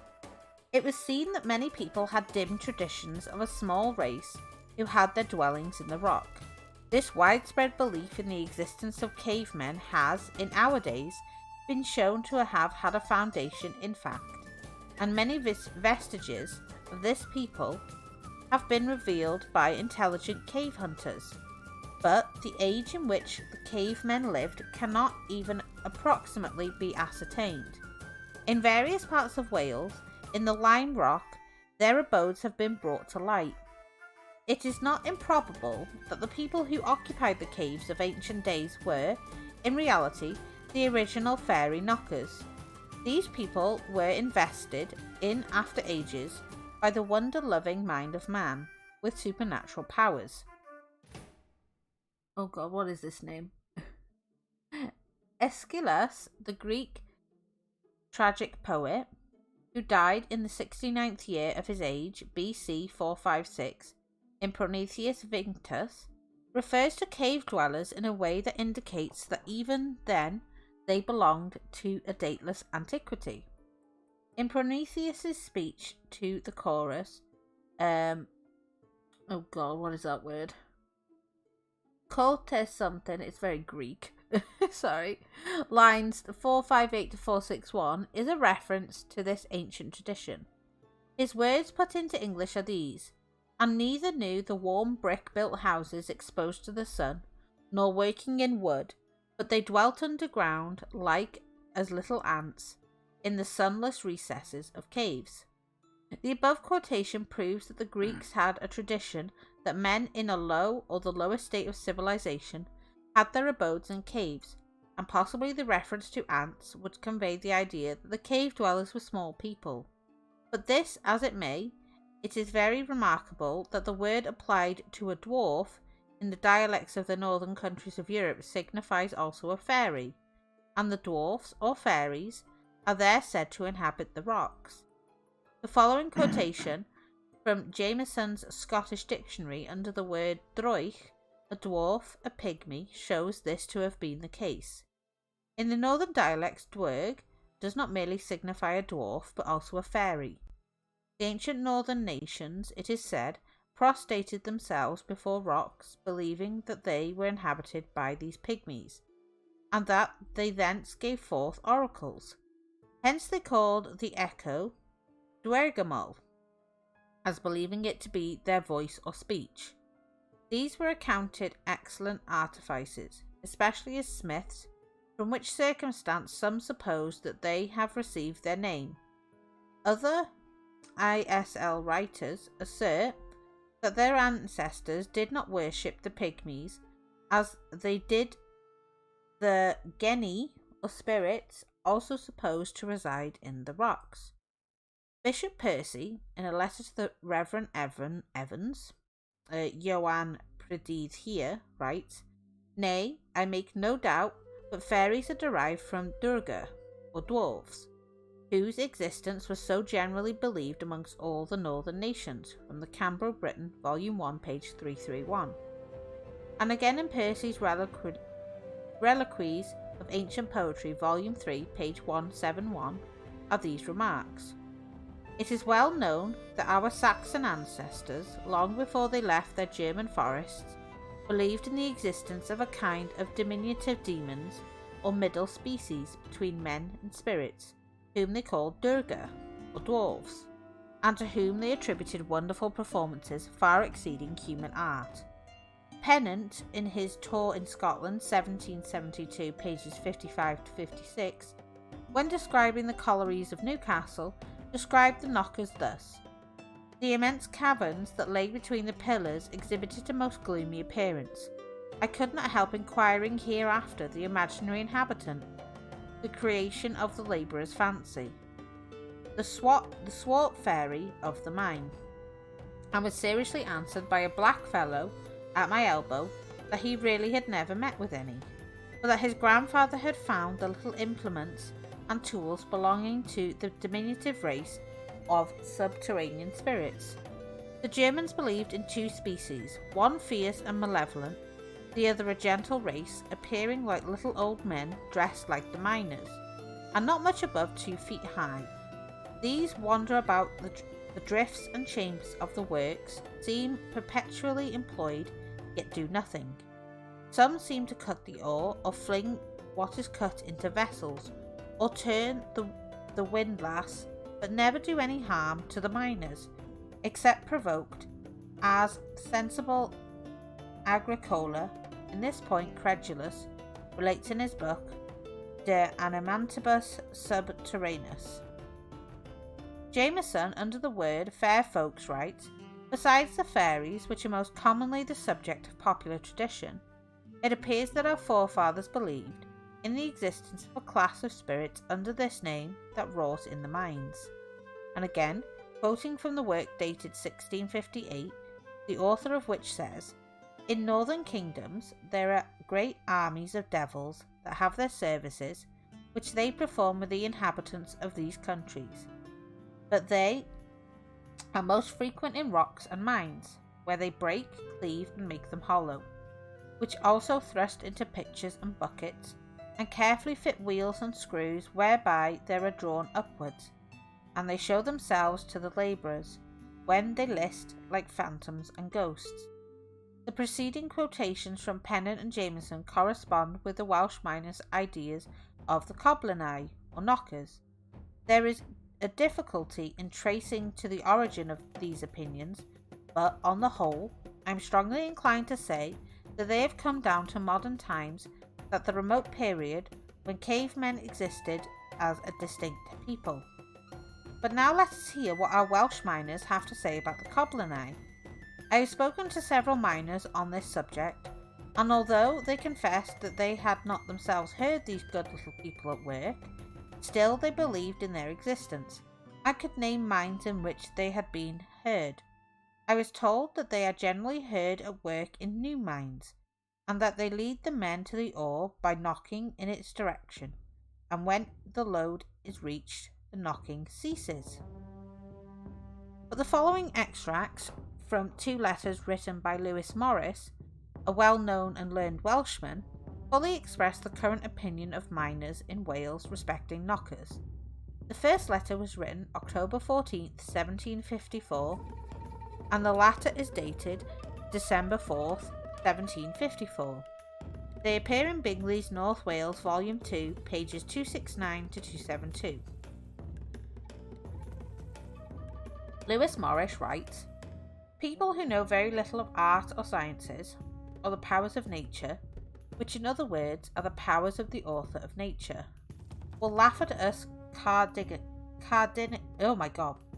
Cardiganshire miners who maintain the existence of knockers in mines, a kind of good-natured, impalpable people, not to be seen but heard, and who seem to us to work in the mines.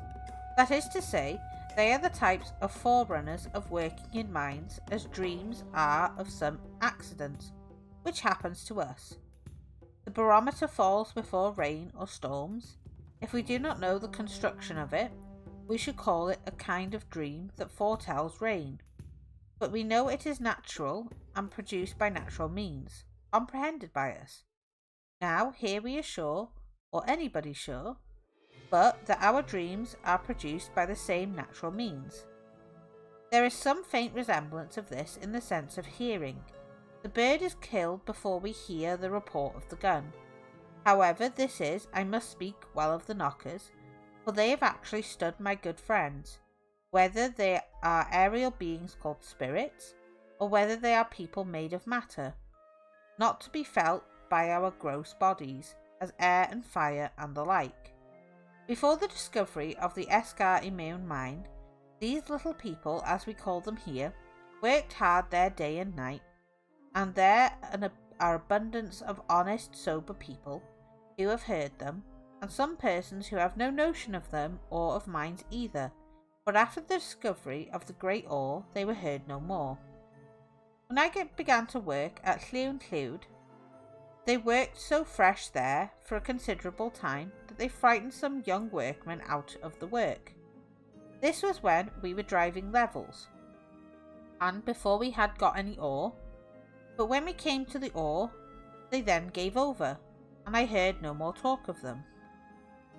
Our old miners are no more concerned at hearing them blasting, boring holes, landing deads, etc., than if they were some of their own people, and a single miner will stay in the work in the dead of the night, without any man near him, and never think of any fear or of any harm they will do to him. The miners have a notion that the knockers are of their own tribe and profession, and are a harmless people who mean well. 3 or 4 miners together shall hear them sometimes, but if the miners stop to take notice of them, the knockers will also stop. But let the miners go on at their work.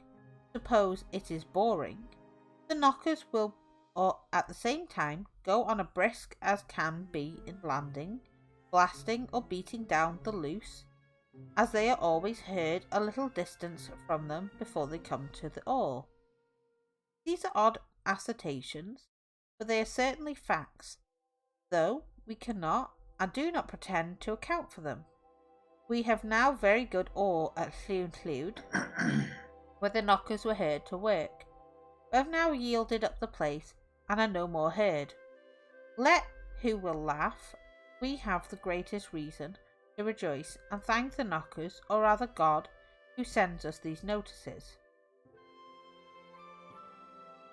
The second letter is as follows. I have no time to answer your objection about knockers. I have a large treatise collected on that head, and what Mr. Durham says is nothing to the purpose. If sounds of voices, whispers, blasts, working or pumping, can be carried on a mile underground, they should always be heard in the same place, and under the same advantages, and not once in a month, a year, or 2 years. Just before the discovery of ore last week, 3 men together in our work at Llwyd were ear witnesses of knockers pumping, driving a wheelbarrow, etc. But there is no pump in the work, nor any mine with less than a mile of it, in which there are pumps constantly going. If they were these pumps that they had heard, why were they never heard but that once in the space of a year? And why are they not now heard? For the pumps make so little noise that they cannot be heard in the other end of Esgai Immune mine when they are at work. We have a dumb and deaf tailor in this neighbourhood who has a particular language of his own by signs, and by practice I can understand him and make him understand me pretty well, and I am sure I can make him learn to write and be understood by letters very soon, for he can distinguish men already by the letters of their names. Now letters are marks to convey ideas, just after the same manner as the motion of fingers, hands, eyes, etc. If this man had really seen ore in the bottom of a sink of water in a mine, and wanted to tell me how to come at it, he would take 2 sticks like a pump, and would make the motions of a pumper at the very sink where he knew the ore was, and would make the motions of driving a wheelbarrow. And what I should infer from thence would be that I ought to take out the water and sink or drive in the place and wheel the stuff out. By parity of reasoning, the language of knockers, by intimidating the sound of pumping, language of knockers, by imitating the sound of pumping, wheeling, etc., signifies that we should take the water and drive there. This is the opinion of all old miners who pretend to understand the language of knockers. Our agent and manager, upon the strength of this notice, goes on and expects great things. You and everybody that is not convinced of the being of knockers will laugh at these things, for they sound like dreams. So does every dark science. Can you make an illiterate man believe that it is possible to know the distance of 2 places by looking at them? Human knowledge is but of small extent. Its bounds are within our view. We see nothing beyond these.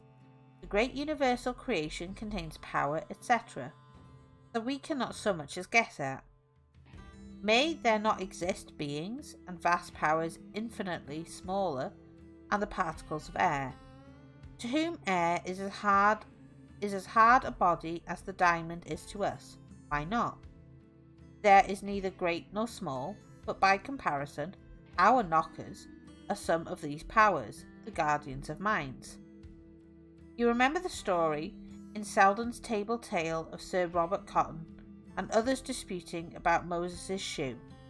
Lady Cotton came in and asked, "Gentlemen, are you sure it is a shoe?" So the first thing is to convince mankind that there is a set of creatures, a degree or so finer than we are, to whom we have given the name of knockers, from the sounds we hear in the minds. This is to be done by a collection of their actions well attested, and that is what I have begun to do, and then let everybody judge for himself. The preceding remarks, made by an intelligent and reliable person, conversant with minds, and apparently uninfluenced by superstition, are at least worthy of consideration. The writer of these interesting letters states positively the sounds were heard. Whether his attempt to solve the cause of these noises is satisfactory and conclusive is open to doubt. We must believe the facts asserted, although disagreeing with the solution of the difficulty connected with the sounds. Miners in all parts of England, Scotland, Wales, Germany and other parts believe in the existence of knockers, whatever they may be, and here, as far as I'm concerned, I leave the subject with one remark only, which is that I have never heard it said that anyone in Wales ever saw one of those knockers. In this they differ from fairies, who, according to popular notions, have time and again been seen by mortal eyes, but this must have been when time was young.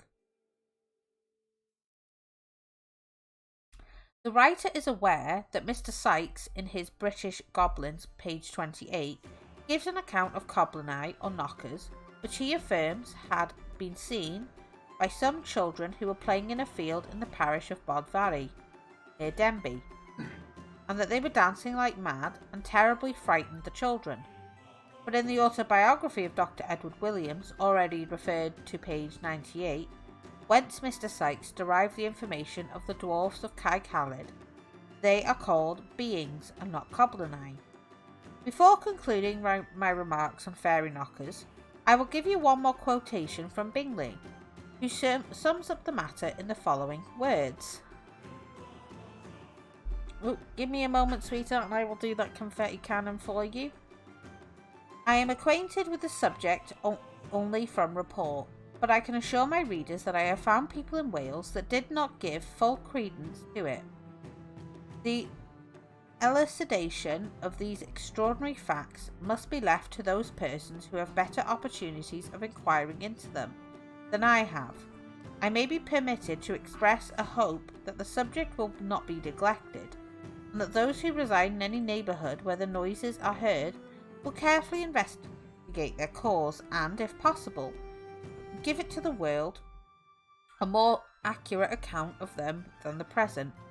In the year 1799, they were heard in some mines in the parish of Llanfihangel, East Givog in Anglesey, where they continued at intervals for some weeks. From Bingley's North Wales, Volume 2, page 275. In conclusion, I may remark that in living miners' days, as already stated, knockers have not been heard. Possibly Davy's safety lamp and good ventilation have been their destruction. Their existence was believed in when mining operations such as now prevail were unknown, and their origin is to be sought for among the dim traditions that many countries have of the existence of small cavemen. We have a confetti cannon to do. Ooh. Confetti! Boom! Release the confetti! Release the confetti. So, Boom. Hello. how does the validate me thing work? Okay, I will tell you in a minute. Do your care package. Ugh. Alright, are you ready this time? Posture check. Akari, are you ready this time? Yes. We're ready. I got my drink. Okay, here comes the Raylene stretch. Okay. Uh, Oh, the Raylene stretch. My Okay. neck popped like 3 times. Okay, so Oh. guest validate me. So Ooh. basically, we tell whomever has requested it how much of an amazing person they are. Basically, it's like people compliment. You know, it doesn't have to be. You know, it's an SFW version. It's just like how much you appreciate them. So Circus wants to be validated by Raylene. Well, Circus, I don't know much about you, but I can already tell that you're a wonderful supporter of those having your first sub back. You're also very kind in the fact that sure that we take care of ourselves with the. And I really appreciate you. It means a lot to all of us. Aww. Circus is a bean. Yeah, I can tell they're a very good bean. Yeah, Circus joined me on my last stream as well, so you got to meet them then as well. Mm-hmm. I'm terrible with names though, so I apologize if I Yes. don't remember. Yes, Circus and his lovely system of altars, they're all very lovely. Aww. Yes. Circus is precious. Circus is going to be joining us for Christmas as well, Raylene. Yay! Yes. So Circus is going to be one of my guests with you for Christmas when we go over all the Christmas traditions from around the world.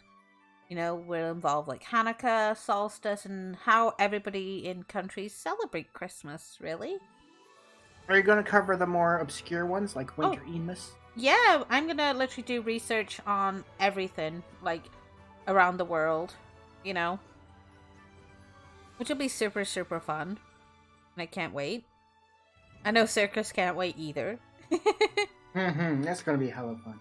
It's a countdown to Christmas with Nozomi.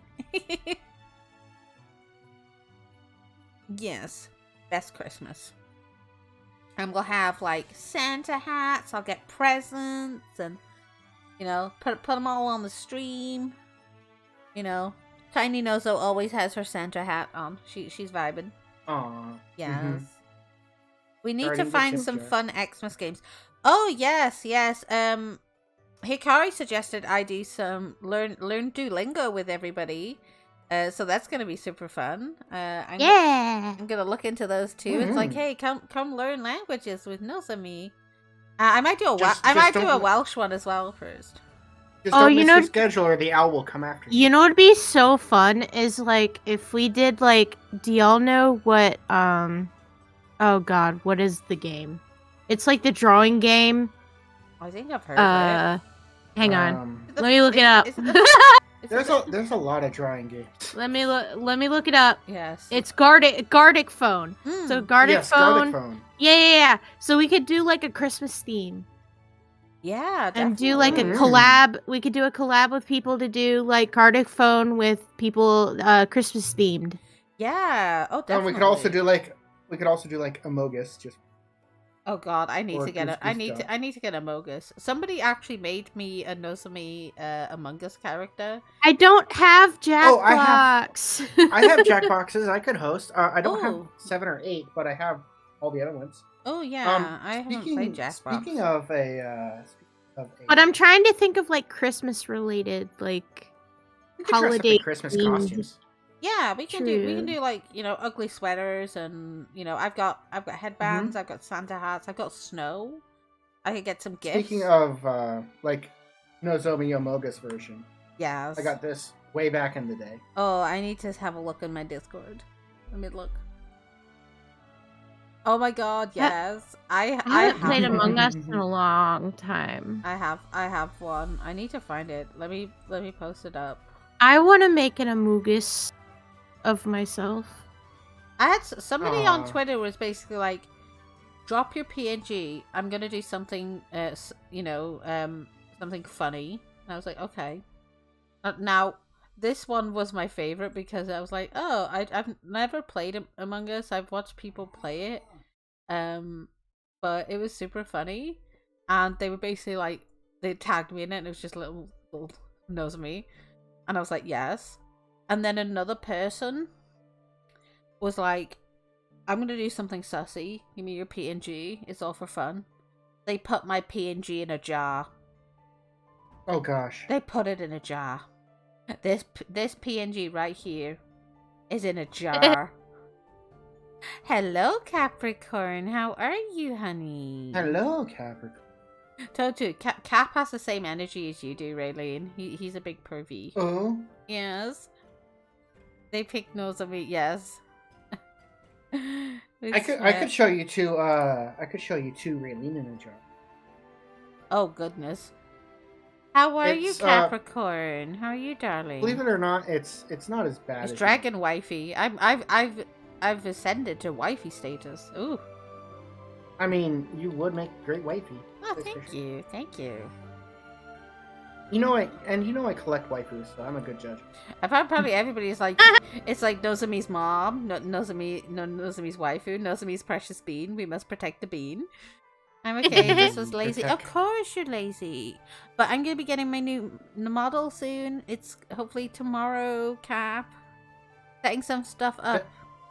Hello, Mr. Music Gaming. How are you? Welcome to the... I'm good, sweetie. Welcome to the Raven's Hollow. I'm Nozomi, your Pandragon.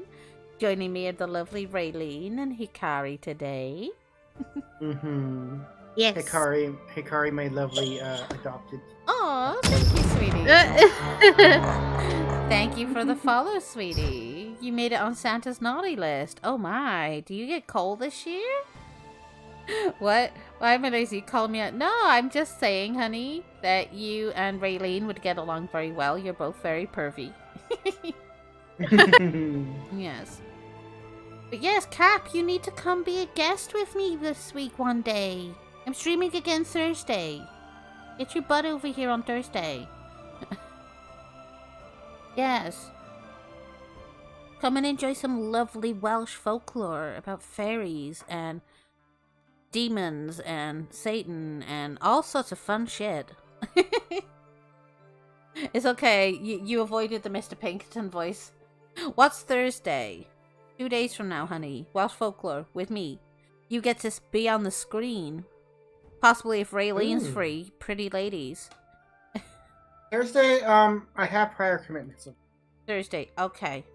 That's fine. Again? And Again? then I have stuff I Again? have planned all through the weekend. Again, Cap?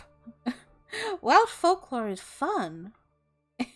I might actually do Duolingo though on Thursday. If you want to learn some languages with me, you want to learn some languages with me on Thursday, Cap? Hikari suggested I do some Duolingo with everybody. Just a question. Fire away. And some tier lists. Oh yeah, she wanted me to do Welsh food tier lists too. Just a question. I want to do some vocal practice. Of course. Do you want to do some... We can do like... Okay, I'll make you a deal. You come and do some Duolingo with me on Thursday. And we'll do vocal practice as well. And we'll make it a fun day. Does that sound good? Promise. Be fun. You missed it. I got hype up from my manager today. He's like, and that's why Nozomi is the VA team leader. I'm like, I am. Mm-hmm. Oh no, Duolingo. Yeah, come have fun with me on Thursday. Be super fun. We haven't had time to hang out, and it's super fun. And we can literally either learn Welsh language or any other language that we haven't done together. So like one we both don't know, we could try. I vote for Japanese. Oh, I know a bit of Japanese, but not too much. I can help teach Japanese. Are you doing anything Thursday, I will make you Nihongo Jozu. Yeah, if you're not working on Thursday, Hikari. I am not actually. Ooh. I just work Friday. Okay. I worked yesterday and I work Friday and that's it. I'll try. I'm starting to work starting tomorrow. I'll be out of work 4 p.m. my time. 4 p.m. your time. You CST or EST? EST. Cap, what are you? CST or EST? Because if I think about times... CST, so 4 p.m. So that'll be... Not 9. That'll be 10 p.m. my time. So yeah, you could hop in after you're done with work, honey. Like, me and Hikari will be here. Yeah. I'm sad I won't be able to. You want to do Welsh or do you want to do Japanese? I don't know. What language would Cap be interested in? What language do you want to try, Cap? We'll do it, and you can, you know. I've been almost half a year later. Hey, honey, that's good. You're starting to, you know, get back in there. But yeah, you can come in after work. Just DM me and stuff, and I'll pull you into the VC. It's all good. Because I don't mind.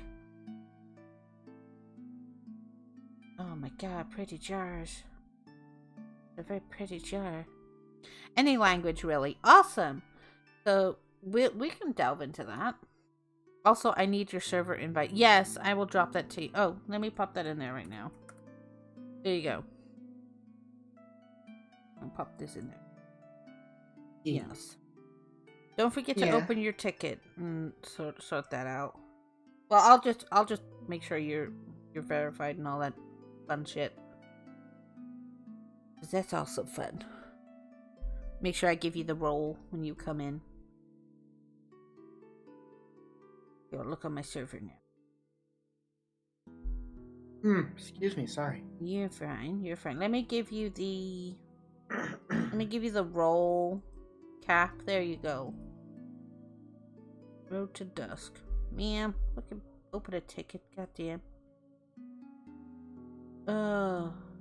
What's that one? I'll delete that one. I was like, what am I doing? I only see your live channel. Hopefully, I give you the role, Cap, so you should be able to see the rest of the server. How long do you plan to continue? It's like 11:45 now, so I'll be streaming for like maybe another 45 minutes, and then it's bedtime for me, because time zones and fun. Because time zones are all fun. Yes. Why, what's up, honey? We good? Logs. Yeah, I gave you the Flockland roll, so you should, I think, be able to see everything now, hun. Let me know. Mind if you hop in for a bit? Yeah, let me pull you in to the where is it? My VC. Where's our little VC? I'll pop you in. Incoming Capricorn, everybody. Yay! Yeah. Cap. Yeah. Cap, can you also slide me your reactive if you're on? Pop that in the. Oh, bless you, honey. Bless you. Sorry. Yeah, give me a sec. Yeah, when you get into the DM VC, just pass me your reactive. Like, I'm on, but I just finished eating. That's awesome, bro. What did you have to eat? I need to add you as a source now. And I will put Capricorn. The man of the hour. Oh, God. Pop that up there. Boop. You'll get to see me edit stuff. Barely. Gotta make sure he's all the way with everybody. Where's all everybody? Boop. Yeah. Wash and dish. That's fine. When you get back, just give me your reactive and we'll pop you in. We're gonna have a new friend, guys. Yay! Yay! Oh, no. Friendship! Exactly, friendship. Friendship is magic. The power of friendship prevails. It's nice though. He's washing up after himself. I'm not used to your high-pitched voice. Voice Of acting. course, not a lot of people are used to my low voice either. Because I can go really low like this and just like you know. Oh God, that does things to me. That's usually when I'm feeling more like not a girl. Yeah, that's totally But fine. a lot of the times I like to talk like this because it fits my character better. But yeah, Yeah. I change my voice from time to time. Sometimes it can I mean, take I don't know. it can take a strain on your voice sometimes, so it's not too bad. Yeah, believe me, I'm well aware of that one. But like if I'm really Now- sick like I am today, then I do this a whole lot, but I don't try to strain it as much. Yeah. You want to hear what it sounds like when I try to make my voice deeper? I kind of do.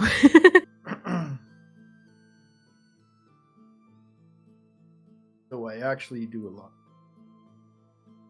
Oh my god! Oh my god. Higher pitched and feminine. That does things to me Oh, too. oh my god. Raylene's just got energy there. It's like, sir, yeah, hello? What? Confusion? But I've always had quite the smooth and Smooth pleasant voice. But the pitch and tone. Yeah. Hello, Cap. How are we? A lot Hello, of people. Cap. How are you? Hello. A lot of people don't Yes. hear my lower voice though. It's fine. Yeah, make sure you drop your reactive for me, honey, so I can pop you in. I know. Hello. Hello. I How are you? I always try lately to make sure that my voice tonal Yeah. where I prefer it. Nozu. Yeah. Okay. I actually will have to end my stream early because there's obviously emergency at home right now. So, which sucks because obviously Cap has just come in and I do feel bad. Is he throwing up some more? Mm-hmm. Yeah. Oh, Man. poor baby dragon. I hope he's Yeah. okay. But we are gonna raid out to Tricky because it is his birthday, and I do feel bad because Cap just got in, but like IRL stuff is important. Of course. Yeah, I hope you don't mind, Cap. And it's been like 2 hours or more. Yeah, I really hope you don't mind, guys. It's been 3 hours actually. Yeah. Yeah. Holy crap. But I do sadly have to hop off because, I got mama jobs to do. Yeah. Mm-hmm. Life happens. Family comes first. Always. He's not well, so I need to go take care of him. Thing. I hope he gets better. Yeah. Same. I hope he feels better. Yeah, I need to go see what's been going on. So, Yeah, take care of your little one. of course. But I will message Hikari and obviously Cap about Thursday if that's okay. I do want to thank chat honestly a lot for sticking around today. I do really appreciate it. So Tricky is literally he's on his birthday subathon, so I would really appreciate if you guys would go and say hello, give him some love for his birthday, and drop him some support if you can. Keep his timer going up if possible. Say bye-bye everybody. You guys can say bye. Bye. You all have a wonderful evening, and thank you for joining us. Yes, thank you. Of course. Thank you for having us on the stream. It was really fun. Of course, darling. So bye-bye, guys. Bye-bye. Bye-bye.